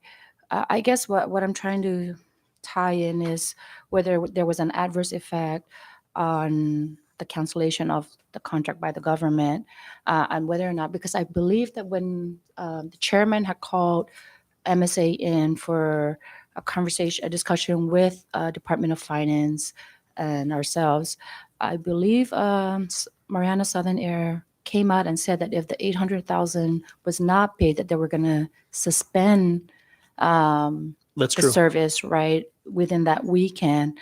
And so I'm just trying to make sure that that didn't have any consequences to the cancellation or the decrease in Right. purchases. Right. I 'Cause understand. I what you're just saying. kind of heard you said that. It almost sounded like you're blaming the government for canceling the contract, and that's why the number of purchase tickets have decreased. But Well, I do believe that's true to some degree, absolutely. But Because that's where all the media has been around. All the media has been focused on that, and not on us talking about canceling if we didn't get paid. But if I recall correctly, though, in that meeting, SMA did come out and say that as of Friday, Mariana Southern Air Yeah. came out and said that if payment was not received by Friday, then by Mhm. that weekend, they were going to pull out and take the 2 airplanes and fly them back to the States along with the pilots. Is that not what was said? That's not exactly what was said, but it was something. But there was absolutely. We gave a date. There was, if it's not paid by this date, then we may have no choice but to Got it. the following. Okay. I guess I'm just trying to Yeah. make sure that But that wasn't the letters, and those weren't the contracts and everything that's been flying around throughout the okay. internet. That's all. I just wanted to Yes, clarify that's that. correct. Thank you. That's correct. Thank you, Chairman. Are you? Thank you, Mr. Chairman. Welcome. Thank you. So I do have several questions reading off this letter here. Okay. Let's go back to your $8 million contract. In this particular letter, it talks about the contract even went on to specify in which bank and in what account the funds for the project were already appropriated and held. Are you able to share the bank name? Actually, no. And this was again written by Stan Little and to the governor, but it wasn't. What we were going based on was on the contract. It says the funds are certified and they're certified to be in this account. That is what he was referring to, I Okay. believe. All right. Thank you for the clarification. Yeah. Further on, again, sticking to the letter, obviously there is a solution being offered by the company, 1, 2, and 3. Mhm. And if we move on to the letter, there is a timeline for the administration to decide on which options to take with respect to the offering for resolution Mhm. by March 10. Now we are currently at March 15. Correct. And of course, it talks about you're going to be forced to terminate scheduled service and begin the process of dismantling our infrastructure. But furthermore, right in the next paragraph, considering that I guess there's no solution met by the timeline of March 10. Am I correct on that? There was not even a response. Okay. And the company would be pursuing termination of convenience damages that will be filed pursuant to Exhibit subsection 22C1 of the original contract, which would certainly be in the range of what the CNMI owes MSA as of February 21st to termination date or termination date. What amount of money does the CNMI owe MSA? Right now, for the incentive payments, it's about 919,000 roughly. Okay. That's based on the outstanding invoices that has been Yes. submitted to the CNMI. Correct. And I will say, it does say the intent, and the intent was to get a response from the government prior to that. But since this hearing was called, and we'll say our local pressure to speak to Southern, and please request that they don't take any action until we've had this meeting and had a conversation with everyone here, because we absolutely don't want to stop. It's not the last thing on earth Okay. we want to do. All right. So the CNMI government owes the company about $919,000 of outstanding invoices. And additionally, obviously the timeline was not met. The offering was not taken. Yes. Neither option was taken. Correct. And that termination of convenience damages will be filed. So And I that- want to take this statement as a potential lawsuit against the Commonwealth government for the termination of the contract. Is It that could correct? be, but again, that's not me. That's Understand. Stan Little, Southern Airways. Yes. Okay, I understand. I just thought we talk about that since it's already written Yeah, down I in see it, letter yes. officially by the company. I do also come across, besides, providing the service, but it talks about the opportunity to make more money, I guess, in the investment, obviously, in the areas of the United States, somewhere in, where does it mention that? Is it Nebraska? Yeah, I believe so. Right. Okay. So besides just needing the services for the islands and bringing in international customers, but what other attractions was there that attracted the company besides the incentive that was offered on the $8 million contract that was seen by the company as a viable investment in our region that would help boost our tourism economy? Can you please share that with us? Yeah. We looked at the project from the beginning. Although, and I'll start again, we didn't intend to be in this. We intended to start the international airline, and that's how it got started. My focus was to bring that here, and I've been doing it for 2.5 years. And so it came down to it. So we were asked to pursue something if we could, and so that was where we went. We knew we couldn't do it on our own because we were focusing on the big aircraft. We're going next to find somebody, and our consultant, one of our consultants that in the 757 project, was very familiar with inter-island type operations in Australia, and using caravans, Cessna caravans, and so on to do those things. So he was putting things together. He was the one that went out to help find a partner for us, because we would need a certificate to operate, and we didn't have one. So we were required to go get one. We found the best group of people that we could, which was Southern Airways Express, which is affiliated with Mokulele, owned Mokulele in Hawaii. And so they made that contact. It wasn't myself. It was our consultant that made that contact with Southern and spoke to Stan Little and initiated that conversation.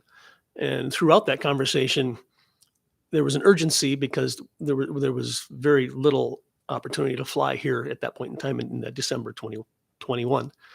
And within 2 weeks, we had secured Southern as a potential partner, had them come out here, had spoken to a lot of the local people here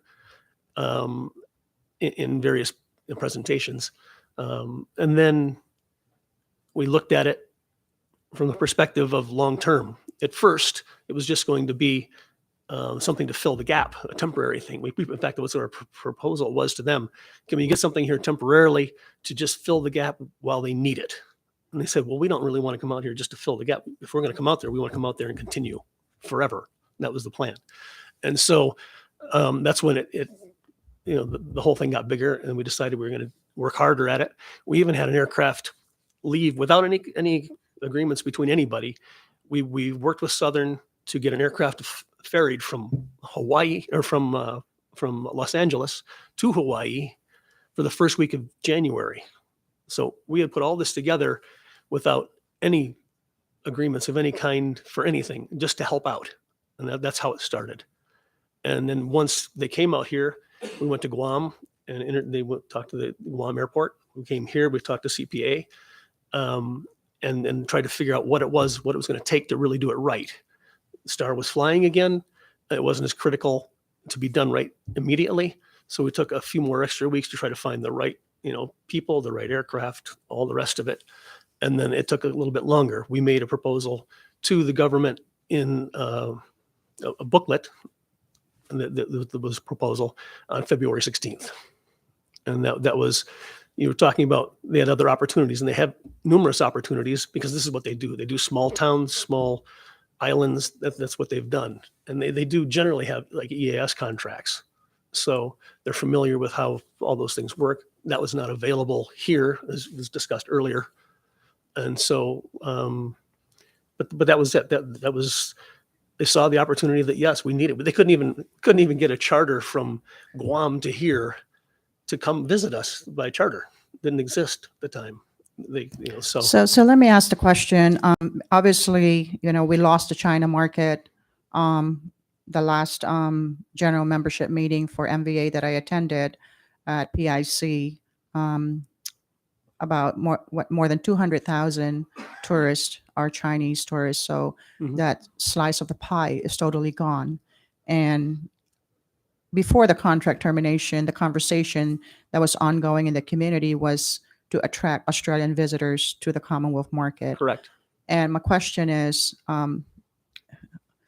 without focusing on the termination of the $8 million contract, has there been a study done by the company with respect to, had they come into the market and bring in the international travelers from Australia, from any other region that you're trying to bring in, what was the projection of those number of tourists that we were brought into the Commonwealth had this particular contract moved on as intended to? Are you talking about the 757 project Right, or this right. project? You're The talking 757. now. Yes. Yes, we had. In fact, when we started the initial plan, which was 2021, where we actually had a business plan done, complete business plan. It's about that thick. And it went through every airport, every destination we had, including Australia, Japan, Korea, Philippines, and optioned a little bit of information on other potentials like Taiwan and others. So yes, it was absolutely very comprehensive, and it was done by I think we had 4 consultants that worked together to put that together for us. So just for purposes of understanding the market, Yes. What was the projection? We're talking about China market. We lost more than 200,000 passengers Yeah. coming to the Commonwealth. So what was the projection in your report that you guys did a study on if that business model was to proceed as planned? If it was going to proceed as planned, we only had three aircraft to start. We're going to fly 2, have 1 as a hot spare. So that was enough to do Australia, Japan, Korea, and a couple of times a week to Philippines. And a lot of that was for maintenance. So because we have maintenance facilities in the Philippines that we'd use. We estimated we would have about 140,000 passengers total. That was not specific from each destination. At least I don't have the specific numbers for each destination, but for the one we just had talked to just lately that was here in October, that we brought the aircraft in, we're proposing about 49,000 passengers just from Australia annually. And the Australian passengers typically their tourists will typically stay about twice as long as Japan Koreans. and they will spend about $153 to $158 per person, not including airfare, not including hotels, per person per day. And they're very adventurous. So they would be very likely to go out on their own, make their own reservations, go places, go snorkeling, go fishing, scuba diving, and they would fly to Tinian. They would fly to Rota. They love the World War II historical sites here. There's just tons of things. I know a lot of people would say, why would Australians come here? Because Australians have their own beaches. They have their own other things. It's because they like the adventure. It's something place they've never been before. And they'd like to go new places. Out of 25 million people there, 11 million people left Australia for vacation. I think it was 2018 or 2019. That's a very large percentage of your population to leave the country on vacation. They also typically have 30 days, at minimum of 30 days of vacation time. And they also have the incomes to have a good time when they're on vacation. And you probably should ask MVA a lot of this because they're the ones that go through those numbers every day. I can see Gloria back there smiling. So. And MVA supports that idea? I'll let you ask them. I won't say. I hope so.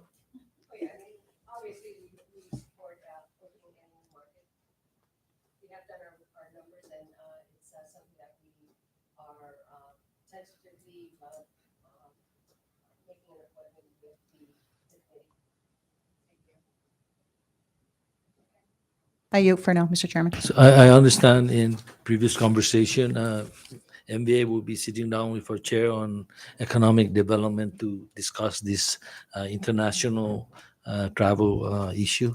So we'll be bringing that up also. Any other member? Let me just ask the CPA chair. So now you're familiar with the contract that exists between, I guess, CNMI government and Marianas Southern. CPA is very familiar now with the contract, right? We haven't seen the contract. The only thing that we know about the contract is what we've read in the papers. Okay.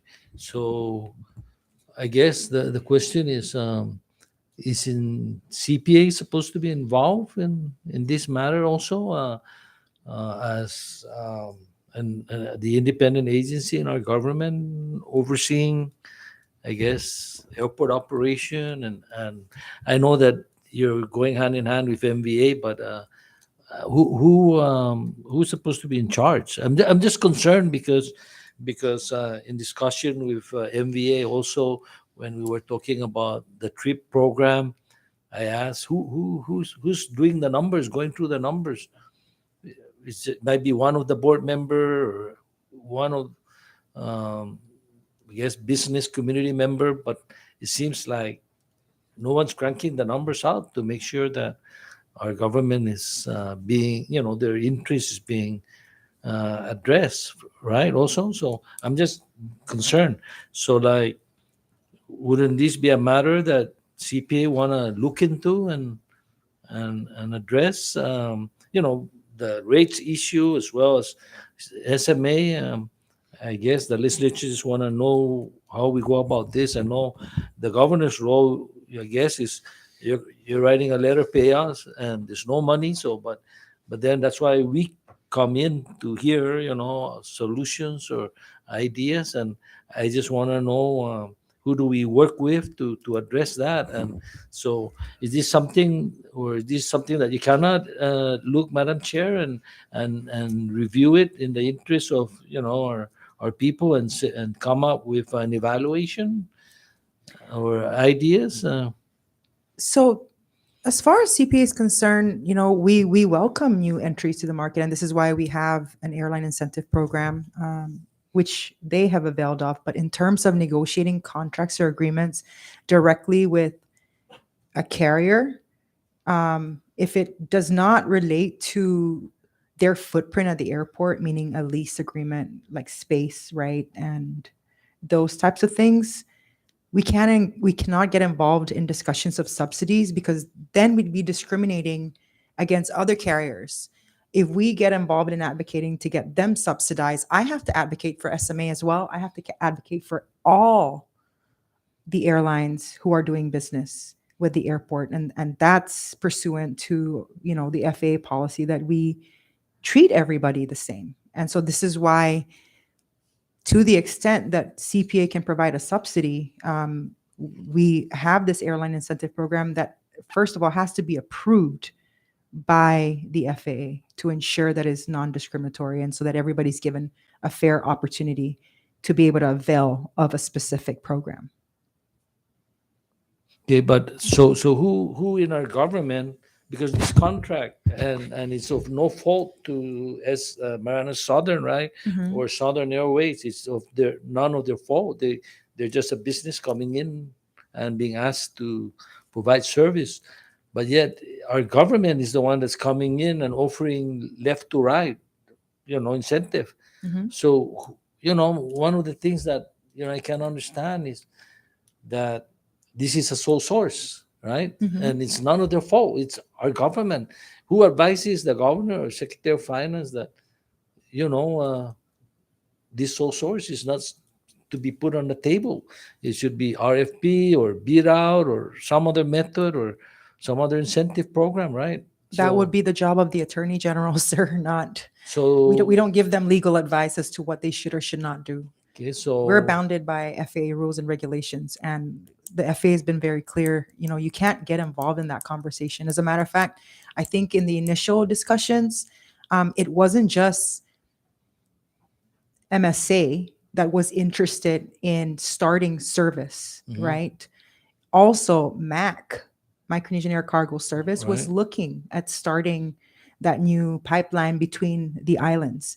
And the onus was put on Micronesian Air Cargo Services to, work with CPA with the RFP. And I'm like, hey, we can't get involved in that because we're going to get in trouble. That's a conversation basically that needs to be facilitated by the CNMI government, whether via MBA, and the Attorney General's office has to be involved. And so I reached out to the Attorney General's office and say, hey, do you know that this is going on? And as a matter of fact, I was advised by the Attorney General not to get involved in those discussions because of what I've just stated, that it would violate grant assurance requirements in terms of favoring one carrier over the other. Yeah, so you're saying that MAC is interested. Mhm.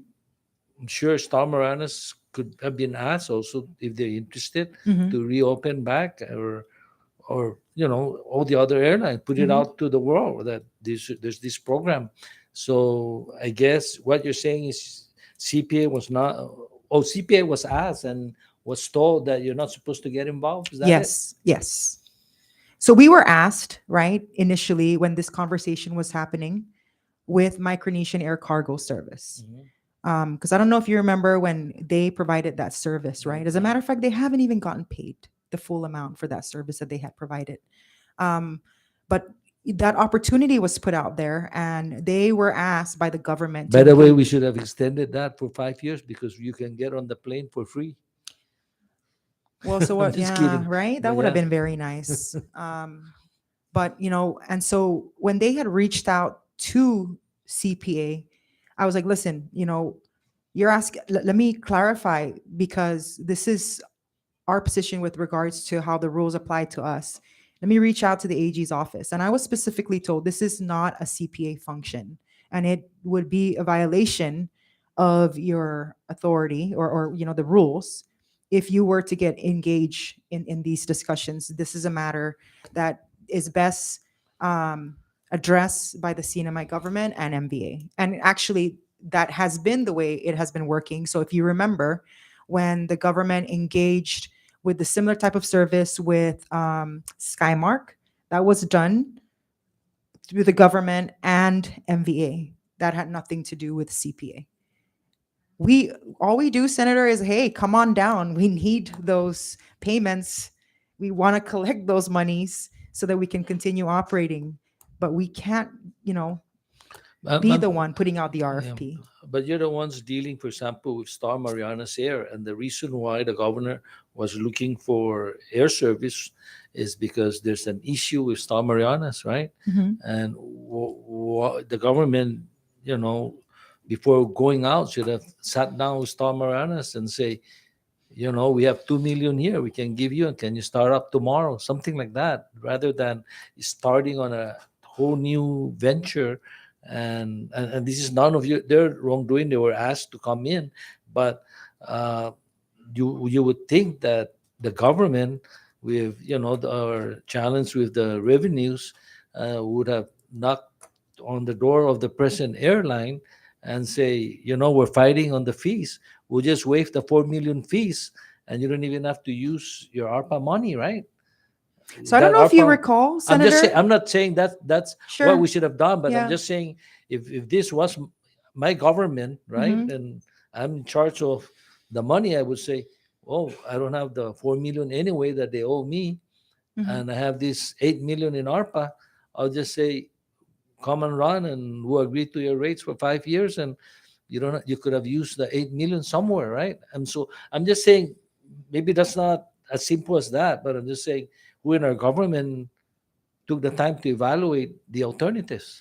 So I don't know if you recall, but we did have communications with regards to the governor at that time, former Governor Torres, reaching out and offering a subsidy. Remember, we had this conversation and you brokered that discussion with SMA. Okay, but I don't know the details. It could be the details, but I'm just saying that before that commitment, they could have gone to, because it could just be an argument of how to go about the subsidy, right? And I believe in that discussion, it was just a matter of how to go about that subsidy, because my understanding was they don't even care about any subsidy as long as you do a rate structure that they see from their side is fair. That was my understanding during those days, that they were not asking for any subsidy, just do the right thing as far as rate. And so that's up for question, what is doing the right thing. But Mhm. I'm just saying that we're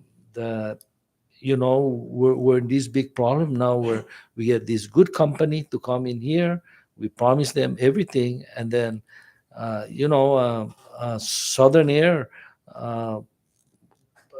I understand is a good company, right? National airline company, and they're here with their partner, and now we're faced with this big black eye, right? And everybody knows about our government signing this commitment, and I think it all boils down to that critical day when somebody in the government made the decision that this sole source was the right thing to do under the circumstances, and they did not reach out to the other airlines like MAC or Star Marianas to actually, come to a solution that is much cheaper and reasonable and quicker, right? And we wouldn't be in this situation now, where they come with their employees and they have a nice operation, and now we're looking at how to help them. But I don't want to dwell on that. Let me just ask, Mr.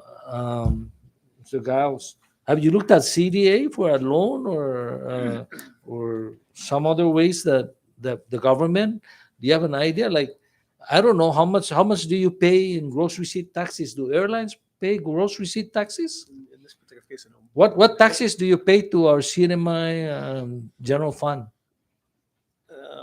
I honestly don't know. I'm sorry? I honestly don't know. It would just be Mr. income Bob, tax. what do you pay to the government other than the CPA fees and charges? The fees and charge, what we're allowed to pay and what the CNMI is allowed to charge, they can't charge us for transportation service. So the people that are flying and the tickets that are sold, local governments can't tax those. But at the end of the year, your revenue, you don't pay gross receipt taxes? We would pay gross receipt taxes on things that are eligible for gross receipt tax. Passenger transportation is not. Okay. That's my understanding as well. Yeah, Sorry? it's exempted by commerce law. Otherwise, it Okay, so constitutes there's no. I'm thinking along the line of tax credit? Is there anything that we can help along that line? I think the transportation department's kind of clear. What they're trying to view airlines as is a way to build economies. Okay. And you can do one of three things. You can subsidize them, which obviously would allow them to provide those services at cheaper rates. You can do nothing as a government. Don't subsidize them and don't tax them. And the other thing a government tries to do is if they could and levy taxes, they would levy taxes. So there are one of three choices there. We believe that the best choice is just let us provide the service. Don't tax us, don't subsidize us, we're fine. MSA's model benefited from having a subsidy. Okay, there were no taxes that the local government could place on them. And what we are concerned with is the characterization of fees we're being charged not falling under the category of being taxes. Okay, and that's what's basically part of the litigation. Okay, so I guess there's nothing we can do with tax credit there.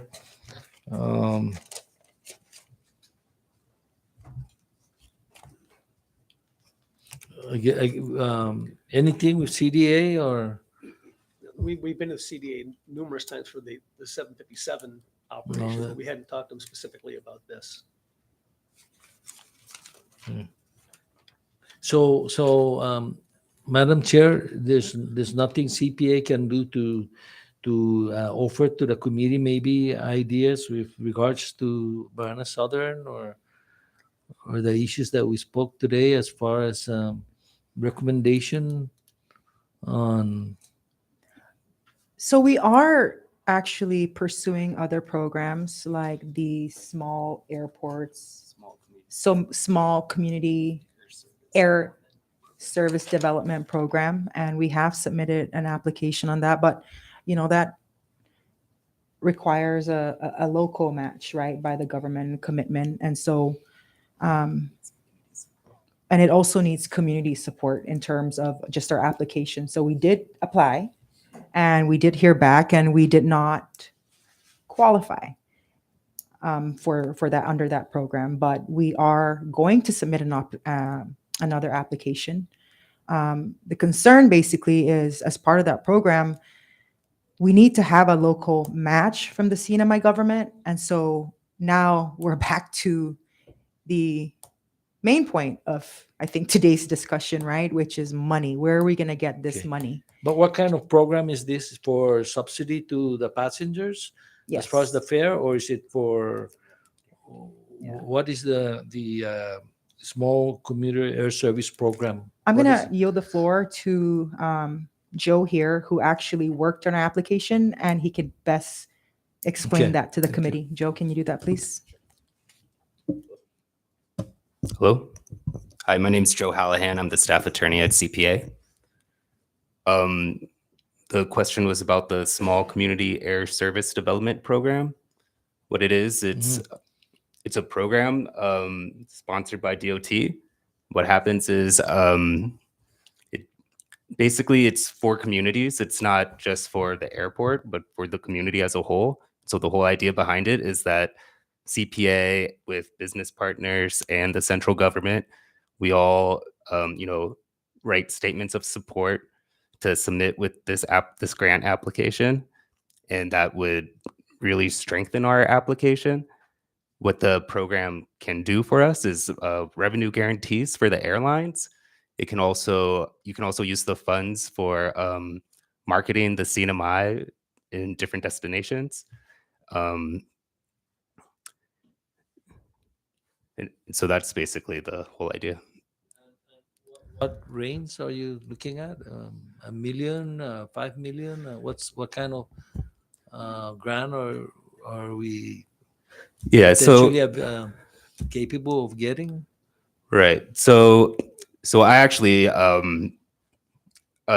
grant writer wrote the grant, and I'm just saying this off the top of my head. I think the amount that we asked for was 1.9 million, and I think the response we received was also that ask was too high. Okay. I'm going to ask you to please reach out to Epi Cabrera, the administrator for Office of Grant Management. we had a meeting last week, and he was finalizing a grant application for minimum $300,000, and that was just to subsidize the local commuter passengers as far as the fare. So it might be 30%, 40% off the fare. So please reach out to him, and maybe you're talking about the same grant, maybe a different grant, but he should finalize that this week to help out with subsidizing the fare for the local travelers. Okay, I'll relay that to our grants writer. I'll have them do that. Okay, so but we were not qualified for this last year, you're saying? We weren't awarded it last We year, weren't awarded. and we weren't awarded it because our application wasn't strong enough. And part of that reason our application wasn't strong enough was because we didn't have community support from, the local government. We didn't have senators writing in saying, how much they supported the program. We all needed to get together because it's for the community. So we have to get together and determine what part of this program that we can use to actually better the community. And so you need to identify what exactly needs to happen here for the economy to grow. I think attracting tourists is the solution. And so the program can fund like that advertisement. Thank you. Any other thing on grants? No. Senator Corina?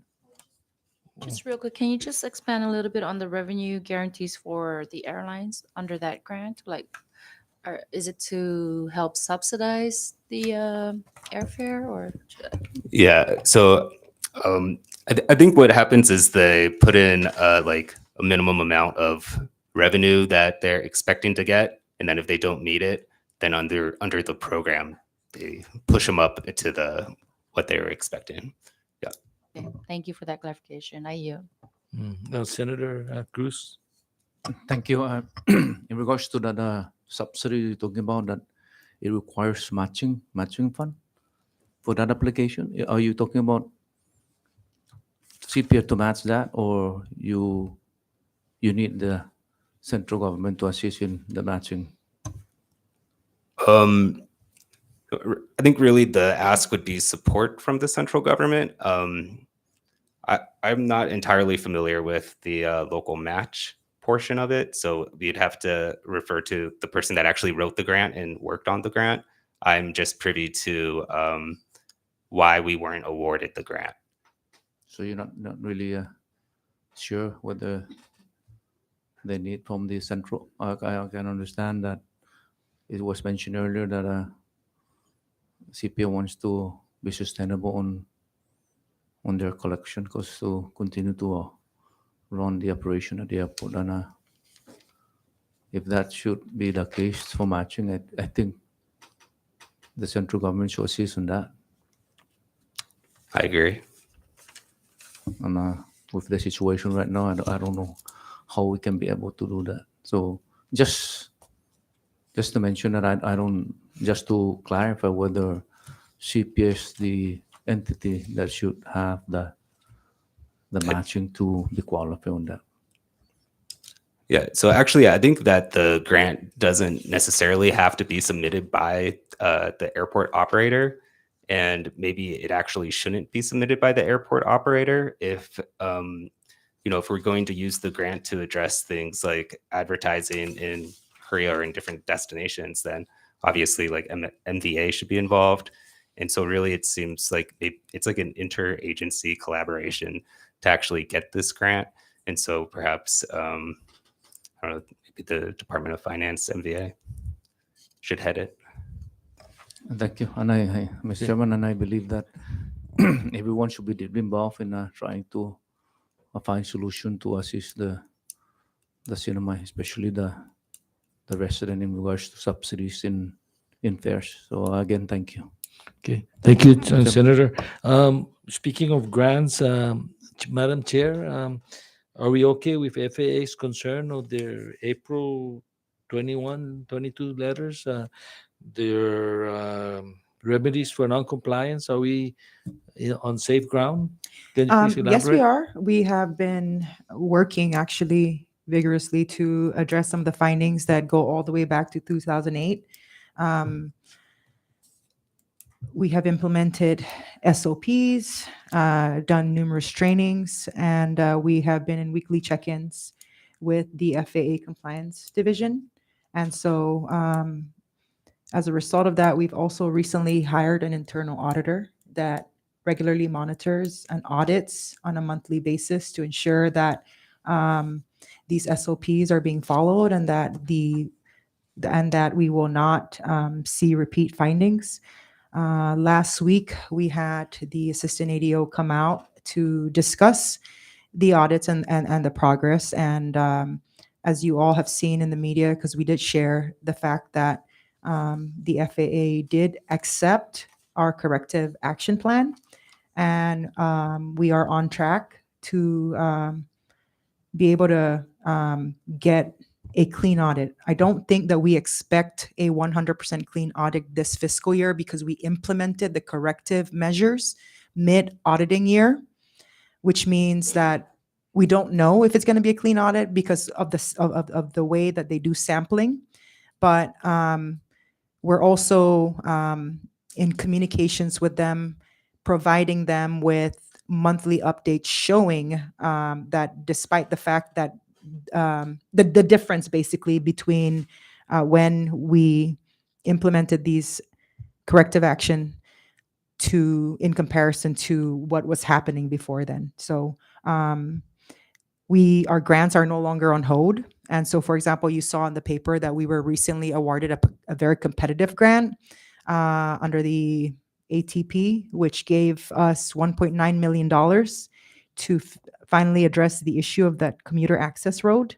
And that's a shovel-ready project. We anticipate that to start sometime in June. And so that was kind of one of the impact of that letter was our ability to apply for discretionary and supplemental funding was impacted, was put on hold, but that is no longer the case. And we are aggressively applying for every grant underneath the sun that's available. So if you know of any that we haven't heard of, we'd be more than happy to take a look at, whatever suggestions that anybody puts out on the table, to include the one that Madam Senate President just suggested.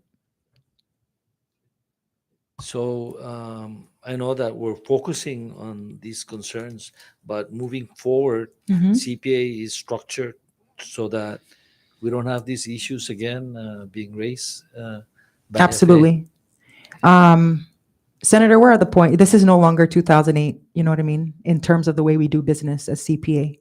And I feel like over the past 6 years since I've been a board member, I've been doing a lot of house cleaning. And, change doesn't come overnight. And a lot of it is just changing and shifting people's paradigm in terms of how they do work, right? Understanding their duties and responsibilities. Tomorrow we will have a board meeting, and I'll just put this out. One of the things that we're going to undertake is a full desk audit.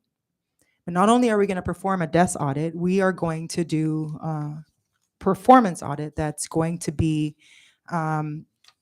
done by an independent contractor so that it's fair. We're going to we're going to review position descriptions so that we heighten the standard of the type of people that we hire in terms of management positions.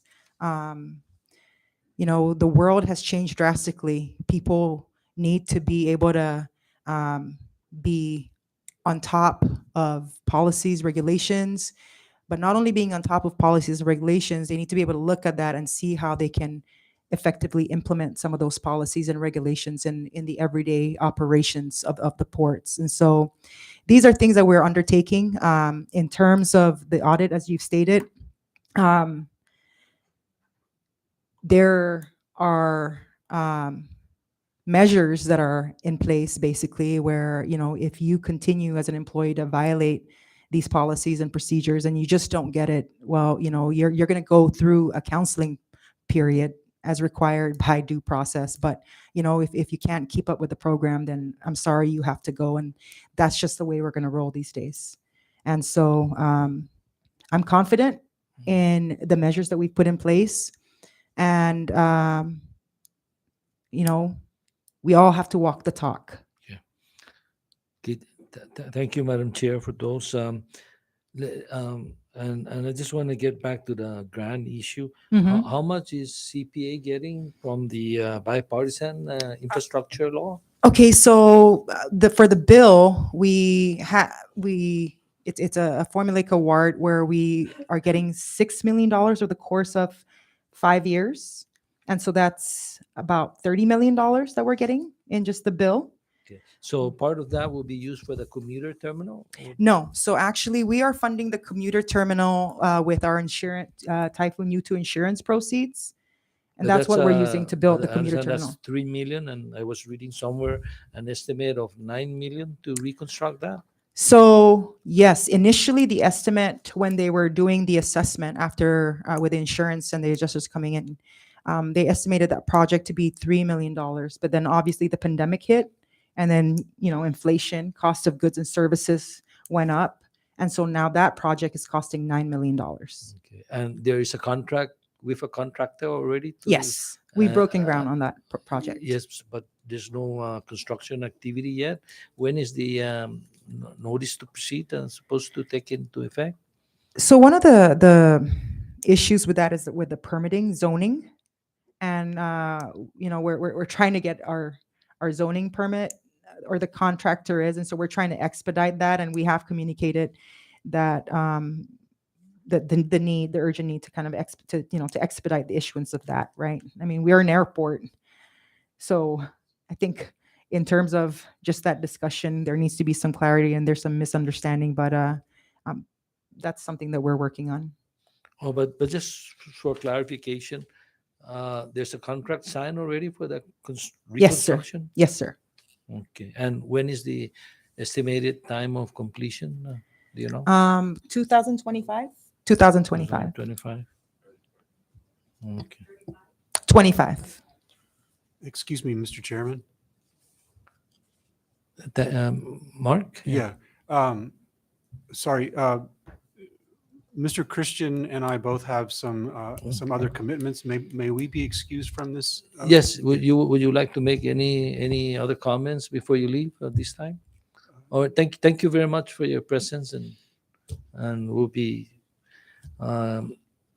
getting back if there are other questions. I appreciate Thank you, it. Mr. Chairman. For your Thank you. assistance.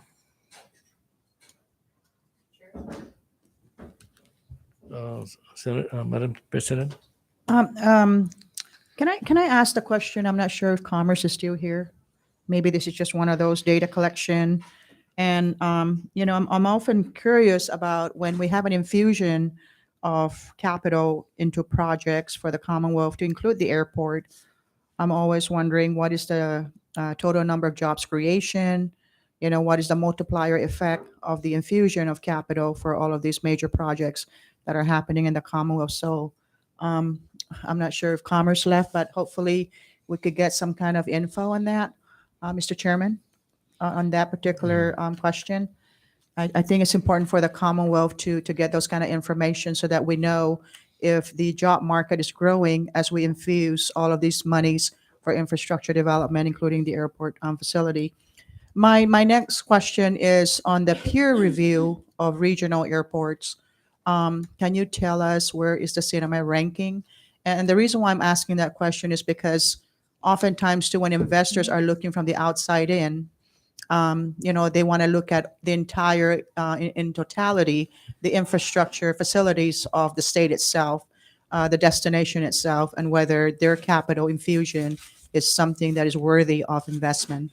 And so I'm always curious, even in the stock market, they always rate, peer reviews, which stock is better than the other within the same family of peers. So I'm curious to know where's the ranking of the CNMI airport.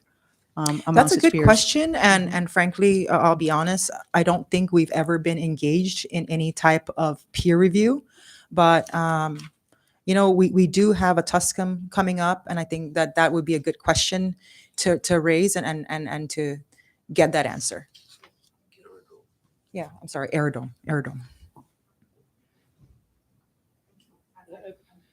Okay. Bill or Mr. Gauss? I just wanted to make a comment related to your question from the chairwoman. Just so everybody knows, we've hired about 40 people for Mariana Southern Airways. And our starting wage is $10 an hour, and it goes up from there. So we feel we're doing as much as we can to be helpful and give good quality jobs for people here. And I think it's an important factor that probably most people don't know. And I'll say 3/4 of those people are local people. The majority that are not would be like myself and some pilots, and that's where most of that comes from. But just 30 of those are local people. Yes, that's minimum. Yeah, it does go up from there. Okay, before we proceed, can we ask Gloria to just join us up here, so in case there are issues that arises with MVA? But continuing on your CIP and grant projects, I guess I was reading somewhere in the transition report that there might be a need for engineers. Do you have in-house engineer or? We don't have an in-house engineer. We have attempted to hire engineers, but the way that our project is set up, right? We get this money from the FAA for a particular project, and included in those funds are the costs for A&E and construction management. And so those costs are actually embedded to get independent outside of the airport expertise, which we rely on. And so we do, for example, hire or contract CMs to have oversight over the project. It's just, Madam Chair, I'm just concerned because, we read, for example, there's an article in 2021, right, about money for the Benjamin Taisakan Airport, Tinian, and I'm just worried that the money's there, but nobody's moving, the whatever issues that is blocking the project from moving. So I'm just saying that it might go a long way. You can still charge it to the project also, right? An in-house engineer just to follow up the NEPA process, to follow up zoning issue or other concerns, because the money's there, but it's not moving. And I say this because in Rota, if you go there, we have been using the side door where the conveyor belts are to enter for the last 3 years, example. Yeah. And, the money's there. It's been there. Why don't we do that right away, right? That's all.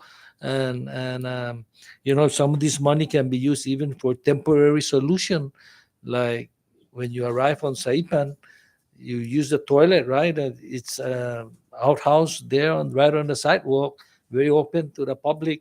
If we can use this money to repair temporarily the restroom inside the old terminal and just put a plywood walkway in, it goes a long way, right? Because it's very embarrassing 4 years later after the typhoon to continue to use an outhouse on the sidewalk. That's what I'm saying. We got money, but we need, please consider that, getting an in-house engineer, even for short term, to move the projects forward. That's all.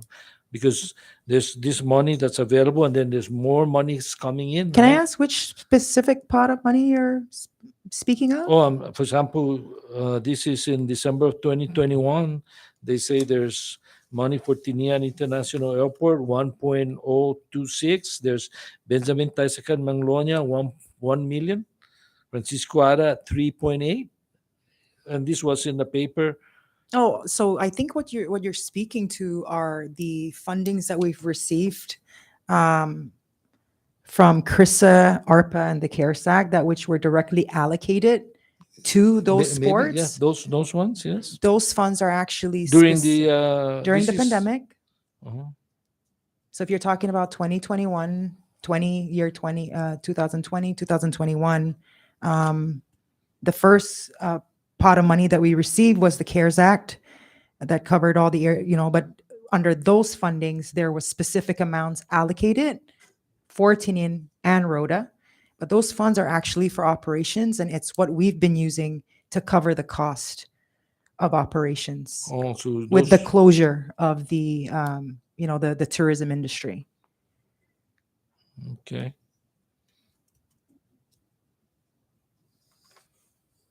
So let me ask, who's pushing your projects forward other than the executive director? Because it would, I think, require some architect, engineer, or technical person, right? Mhm. So do you have enough people to? So what we do is actually put it out to bid. So if we have a specific project, we put it out, we put out an RFP to hire a CM and hire an A&E to oversee those Yeah, particular and by the projects. time those goes through, Madam Chair, it takes a while. But if you have your own in-house, you can possibly just tailor some quick fix to certain, repair needs that you have, because it just doesn't look good for me to be arriving from I feel you, Korea, Senator. and I get calls now as chairman, and they're walking down the aisle, and then they see a bucket catching the water dripping from the roofing. That's just a matter of somebody maybe going up there and put a temporary, I don't know, leak.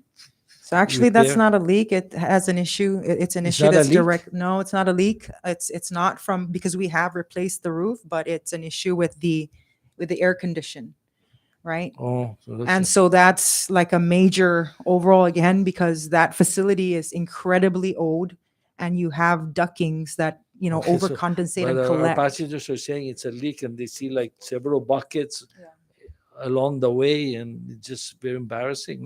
It's very embarrassing. I feel you. The executive director wants to say Did you want to something. chime in on that, Chris?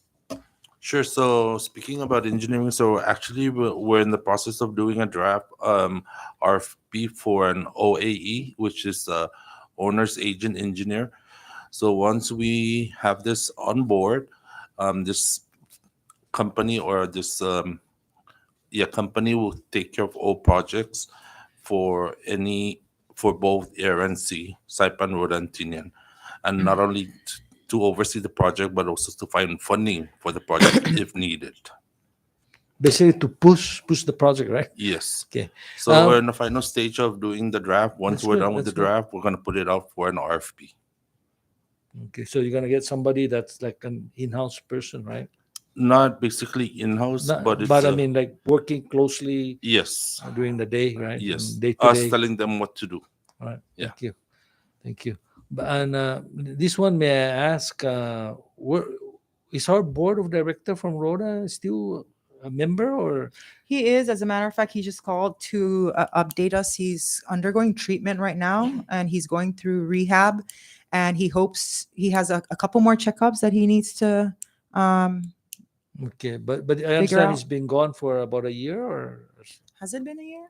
No. no? I think he's been gone since December, and so I'm not sure. I can't Okay, remember okay. actually, but Well, he's been gone for a few He's months. communicating, right? Then? Yes, Yeah. yes. Okay. Any member? Absence does not affect the quorum? No. Okay. I wanted to, because one of the concern in Rota and I think the resident managers here, I'm concerned about the restroom in the departure on Rota, and those are some of the concerns that I have, because because we have issues with Guam, I mean with CBP, and I don't want them to raise up other concerns, because once they clear the passenger. That passenger, when they need the toilet facilities, they have to exit on a side door, and I'm concerned that once they clear CBP, they can switch the individual, right, and this illegal alien will enter Guam, and then we have a major concern on our hand, and we don't need that. So I think that has to be repaired, the restroom immediately. And that brings me to CBP issue. Who in the CNMI is in charge? I ask this to Gloria and to other people there. Say, who's in charge of making sure that there's a CBP individual? Because and I complain because I use my budget for that, and so does Dono, Senator Dono. And if we don't use it, then there's no flight to Guam. So who in the CNMI government is supposed to take care of that problem? I think the security of our ports lies, the responsibility and the authority lies with the Customs and Border Protection Agency, CBP, right? Homeland Security. Mhm. It's a federal issue. And so, I'm aware of the communications that you guys have been having, and thank you, by the way, for stepping up to the plate and subsidizing that so that service could be provided to the community. And by the way, I just want to point this out. They're sending two CBP to Rota every day, back and forth, with the help of Star Marianas and Marianas Southern. Mhm. And that's kind of unreasonable. You send one at 8 in the morning, bring him back before lunch, and send the other one just before lunch, and bring back at the end of the day because of shift issues, the union and all that. So that's what's happening. And when you consider that there are only 8 seats on the plane, that's taking up more than 10%, right? If you put in one CBP official. So I guess my point is, can MVA or CPA knock on the door of CBP in Hawaii? Or We have actually. I did go and personally meet with CBP Hawaii, and the response was that, they themselves run like a business. And I'm glad that you brought up the fact that, these passenger capacity is only 9, right? Mhm. And so for them, it's a cost benefit analysis, whereby if they're going to expend funds on hiring a permanent employee on Rota, the business has to justify. well, I'm not just asking for, maybe that's not justified, but why couldn't we use tele video, conference, right? And there's only 8 passengers that are going to Guam. I'm sure you can have an official there, CPA official or the airline official, check their passport while they're watching on video, right? And saying, this is the one passenger, second passenger. Now with the internet availability, right? Yeah. We can do something like that. So that's what I'm saying. And Here's that's what I I'm recommend. asking. Here's what I recommend. I think that we as a government, to include the members of this body, Marianas Visitors Authority, the respective mayors, the respective delegations of especially Tinian and Rota, we can all jointly write a letter requesting basically for an exemption to this rule, which requires that we go on a reimbursable program and, make the time to go together and meet with CBP and say, listen, this is a very unique situation. And we're not talking about just the reliability of the air service, but it's connecting people to urgent healthcare need. And so if you'd like, So- we would start that draft, and then we would write templates for everybody to chime in terms of the letter of support. All right. Thank you very much, Chairwoman, Madam Chairwoman. We'll do that now. Okay. Thank you. Any other Put that member? on the list to do.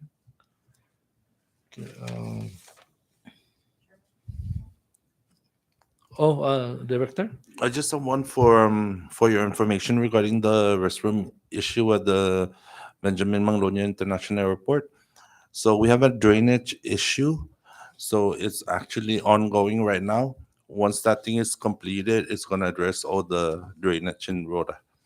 And the cost for the drainage project is about 626,000. It's a major drainage? It is, yes. I want to share something with you, Senator. So Wow. as a matter of policy, when we're applying for grants or asking for money, because the Tinian International Airport already has the divert lease proceeds, we've been putting Rota and Saipan as the priority in terms of applying for these grants, because Rota especially really needs the help. And so I feel you, and it is the priority in terms of seeking grant funding opportunities so that we can, revitalize and uplift the way that the terminal looks like right now. But let me get back. 600,000 for drainage. What's the drainage issue quickly? I just want to kind of understand. I think it's the whole airport, or maybe Charlene, can you please share?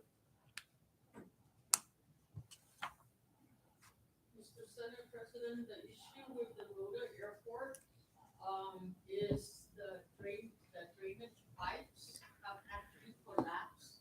So they have to reroute the pipes and also install a new septic tank. Oh, but may I ask, why is it that the restroom in the arrival continues to be in operation if it's the drainage? Because the drainage pipe that the restroom is connected to has collapsed and it backfills into the restroom and to the into MSA's area. So if we use the restroom in the departure, it's gonna smell inside MSA and the restaurant. Okay, so I guess it's up to the engineers not to get but that's a major repair. It is a major repair. Thank you. Director Ivan? Thank you, sir. I'm a chairperson for HANMI, and I've got a board meeting that'll start in just 30 minutes. I'd like to be excused if I may. Oh, thank you. Let me just move finally to the budget of CPA. There's one report that is it true that you have an approved budget of 6.75 million? That's your approved budget, or maybe explain. I understand that personnel is 6 million some, and the operation is 7.8 million. Are you guys okay for the rest of the fiscal year? Just quickly. So this fiscal year, whatever shortfall we have, we are using our remaining ARPA funds to cover the cost of our operations for this fiscal year. Okay, For so- next fiscal. So those ARPA funds are transferred to CPA already. They're secure. So, okay, we receive direct funding from Department of Transportation, CARES Act, CRISA, and another form of grant. We also, in addition to that, received from the CNMI government about $990,000 to be able to avail our employees of the same premium pay that all the other CNMI employees availed of. We also received direct from the CNMI government, 2.2 million to be able to restore CPA to 80 hours. So remember, before the pandemic, we were already at 64 hours. We received those additional funds to be able to bring us back to full 80. Now, for the remainder of this fiscal year, we're using whatever that we have left in ARPA funds to cover the cost of operations. To be able to sustain ourselves next fiscal year, we have adopted a rate methodology that's focused on cost recovery. So cost recovery basically is passing on whatever the cost of operations to our tenants, to airlines, to be able to fully operate. Does that make sense? Well, the point is, can they do it? Hmm? Can they afford it? Can they afford it? It's going to be expensive. And so this is why one of the things that I'm hoping that we can all do, we are finalizing a letter to the Department of Transportation seeking for additional funding, supplemental funding for 2 more years at least, so that we can lower down these rates. I mean, if we have to charge to be able to be self-sustainable, it's going to be very expensive, Senator. And it's going to directly impact the CNMI's economy and our ability to attract, airlines to come here, because it's going to be cost prohibitive. And so that's kind of the argument that we're making with the Department of Transportation, is just extending that additional relief for the next 2 years until we see all the markets come online. So for this year, you're kind of like within the range. You're okay. We're okay this year, This year. up to the end of the fiscal year. Next fiscal year, it's going to hurt everybody. specifically the airlines. Okay. Any member? Any on the budget? Thank you, George. Just a comment. So here we are, MVA is working really, really hard to try and bring tourists in, right, to increase the number of tourism. And at the same time, we have this issue on the other side who's going to increase cost or pass on the cost to airlines, which is going to probably affect, their decisions on coming to the island. So we need to... The questions have often been asked, is it the chicken or the egg? But I'll tell you this, it's balut. And I'll tell you why it's balut. Because we have certain policies that are in place and certain decisions that are being made that directly continues to impact our economy that are beyond our control.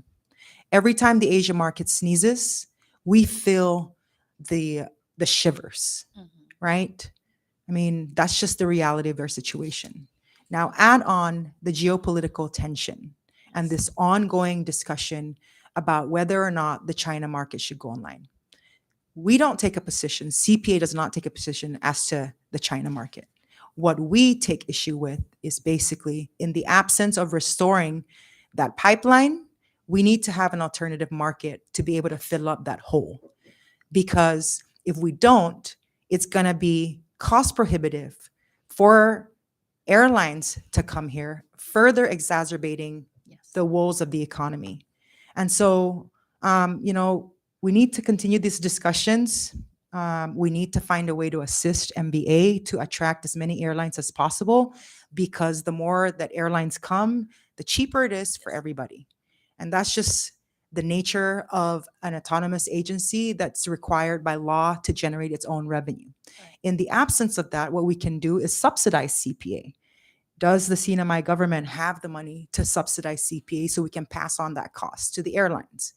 I know that that's a challenge, and honestly, I don't envy the task that's before you in looking at this next fiscal year budget.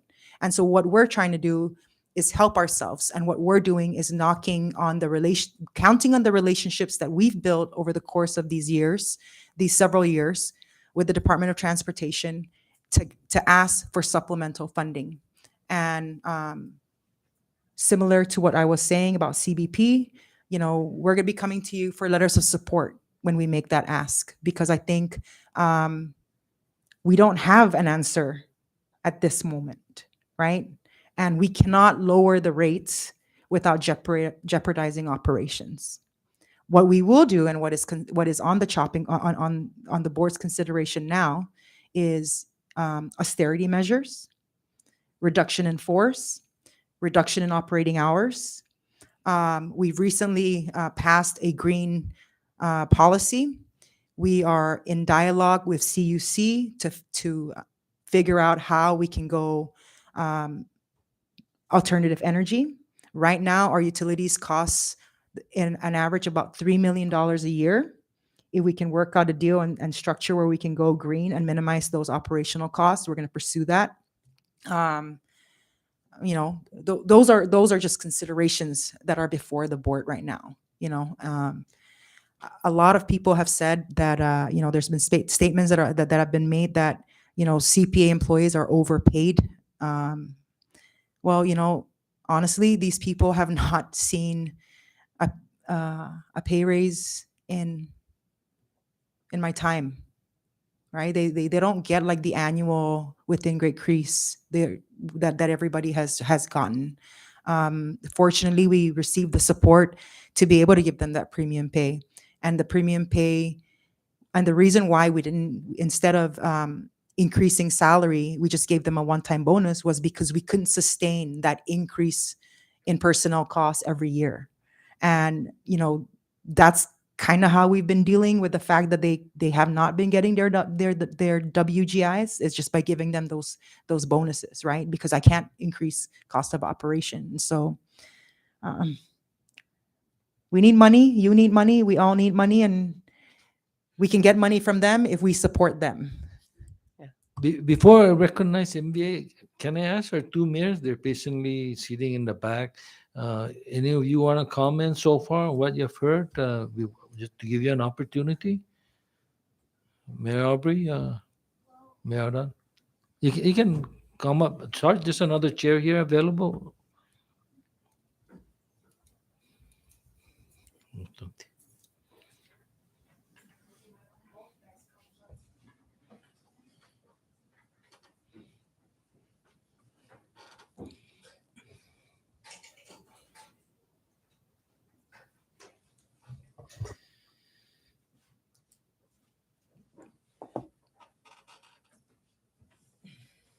Test, test. Thank you, Mr. Chairman.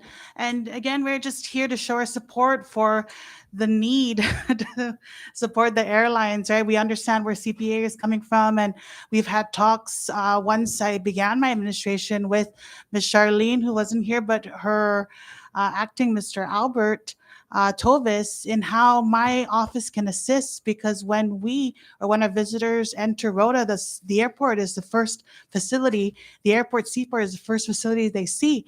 And we wanted to see how we can collaborate. And we have talked about some of the issues that the chairwoman has expressed, the need to renovate the facility, because I too have gotten complaints about the facility, and to see how we can assist in their endeavor to renovate. So I hear even with the CBP issue, we support that. And as soon as you draft that letter, I even wrote in large asterisks that we will be sure to send that as well, and see how we can further plea and ask for help and rectify that issue. And that's a great recommendation, to utilize technology, especially in today's timeframe, to incorporate that or embed that in ensuring the safety of our people entering our borders. So we are open and we are ready to assist however we can. Thank you. Mr. Chairman and members, one of the things that brought to my mind when Mayor Aubrey was talking about the activities on Rota, every year we have five already recognized, and there are also MVA sponsored activities on Tinian festivals that we do. I think for the last 3 years we've done a great job in promoting not only Tinian but promoting CNMI wide. And on all of these occasions, usually star Marianas, and we're just recently getting help from Marianas Air in extending the hours for the airlines to bring down shuttle. As you know, during Typhoon Yutu, we had a bit major damage to some of our hotels, and they're not online yet. And a lot of these visitors that come down, they tend not to come previously because we don't have enough rooms to accommodate them. So then with SMA and MSA opening up later flights, like in the evening, late evening, like 9:30, 10 o'clock, that brings down the tourists, brings down the economy, brings a lot of people to see what we promote for Tinian. So as far as business-wise, the importance of these two airlines that are servicing my municipality is of great importance and very critical. You know, some of these people that work on Tinian now, they don't stay on Tinian. They stay here in Saipan, and they commute every day. Some of these black micro employees, they from here. Contractors that are related to rendering the technical, like for geological, and the archaeologists, they don't stay on Tinian. They stay in Saipan. They would rather, do the commuting than stay here because they have families here. And that's one of the things that Black Micro brought up earlier in terms of training and continuing the improvement of labor force for Tinian. And we've been working with them with that. Hopefully, by this year, we have some kind of program instituted between Northern Marianas Tech, NMC, and our office, Black Micro, and Mayor's office. The military has been very, very active. They do charter flights from Guam, direct charter flights from. I think they have an arrangement with SMA. They have contractual obligations to charter them directly from One Pat or from Henderson. So that again entails that still, even the military, they have their own plane, but they would like to have availability to avail SMA and give them a contract. But it's very important that we come together and help each other and know how to maintain and improve. Like I said earlier, it's very, very important to have multiple airlines. It keeps everybody on their toe, and monopolization is not going to happen. You choose which airline you want. Thank you. Thank you, Mayor. So are you recommending to the committee that 21.9 million from CJ RM money, maybe we can get the federal to support that, no? For your subsidy to the airline. Is that possible, by the way? I don't see Madam Chair, but I'm just wondering, is that another source of funding that can be used to help out with the commuter airline? It's the discretion. I believe it's a discretion of the board. That's There's and I don't want to talk beyond what I'm limited to talk to, but talk about. But that money was committed for Tinian Airport. It still goes to airport. Yeah, I'm just thinking out loud on that, right? Because that's I think there's projects for warehouses and our ports, police, operation, maintenance, equipments, right, and vehicles like that. So I'm just thinking this is something that CPA can make avail also. As the chair mentioned earlier, a lot of these funds that were collected on the $3 million part has been committed to Saipan and Rota. The reason why, because Tinian has its own 30, whatever left over of that $20-some million that is being committed to building, like what you said, the 2 aprons and storage house and an improvement, lifting, facelift for the entire airport. And I believe that's where we stand, and we've been communicating with our board member in terms of how do we spend that money. Anyways, let's get back. Thank you, Mayor, to MVA. Quickly, I know this is the meeting on Inter-Island, but as Chair Kimberly Hines mentioned, it all ties in with the tourism arrival numbers, right? So, Chair, you want to? Yeah, thank you very much, Chair. We do have a meeting that we have to go to, but before we leave, I just wanted to comment on basically what Chair Kim had said regarding having the board meeting and looking at what they need to do. And when she mentions like cutting of hours at the airport, that affects MVA and how we could actually promote and how we get more planes in. There's such a thing as plane utilization. And so, the reason why before COVID, where everyone used to arrive at the witching hour of 2 or whatever, is because of plane utilization. It costs them less to do this evening flight or this early morning flight and fly to Guam than it is to sit at the tarmac at Incheon Airport.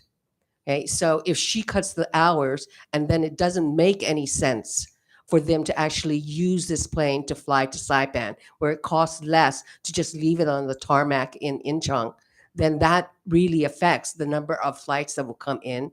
It will affect the number of tourists that we can bring in. And then it will affect not only the CNMI's economy altogether, but also the amount of money that CPA will have for their operations.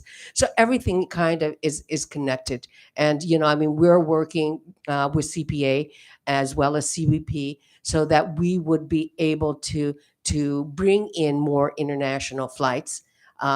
Because of the runways, because of the operation hours for CPA, for the airport, and trying to work together so that we can accommodate certain requests from other airlines. But what she's saying, anything that affects them basically affects how MVA can actually promote and bring in new flights. And that was all I had. But we do have to go. We do have another meeting in about a half an hour. Okay, thank you so much for inviting us. Bill, you were raising your hand? I'm kind of on the same plan as they are, different meetings, but they're the same plan. But what I really wanted to make sure I said before I left, and you've seen it in the letter from Stan Little from Southern, and that is he was waiting for some response from the government, the CNMI government. Didn't have to be the governor, I don't suppose, but it would be nice if it was the governor. He was waiting for the 10th, and now it's the 15th or 14th, whatever day it is, 15th, I guess. And I think his question is does the CNMI, excuse me, does the CNMI really want Southern Airways, Mariana Southern Airways here? I mean, because without a response, they begin to question it, and they begin to question whether or not they want to send it to Nebraska or wherever they're going to go.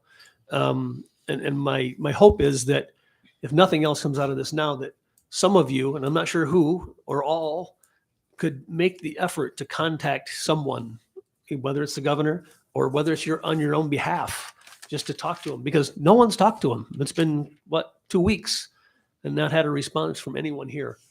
And it doesn't make him feel good. You know what I mean? Are we even wanted? And so it's a really important thing. I want to say that because I have to go also. But I really hope that if you think we're a benefit to the community and want us to stay, that someone at least will talk to him, because otherwise he's going to say, well, you guys don't care. And it's just, it won't be a good thing. So I'm hoping that somebody, and collectively we all could do something like that.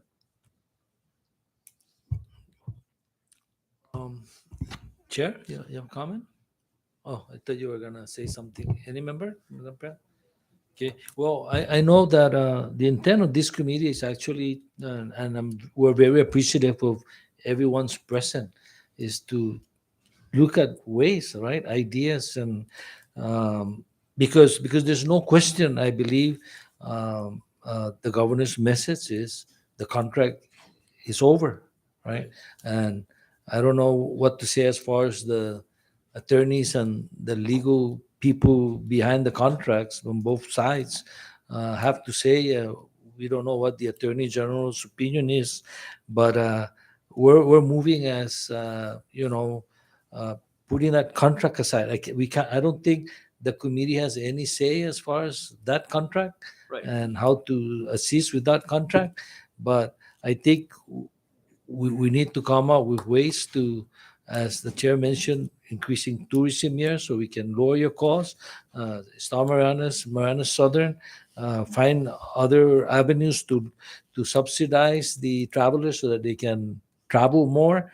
And I know, for example, our mayor has plans in Guam to bring Guam tourists. So it's all about increasing the number of travelers, and I guess I don't know. We just received this letter this morning from that you're Right, requesting the you guys governor. did. We'll look at it and we'll discuss it in the committee.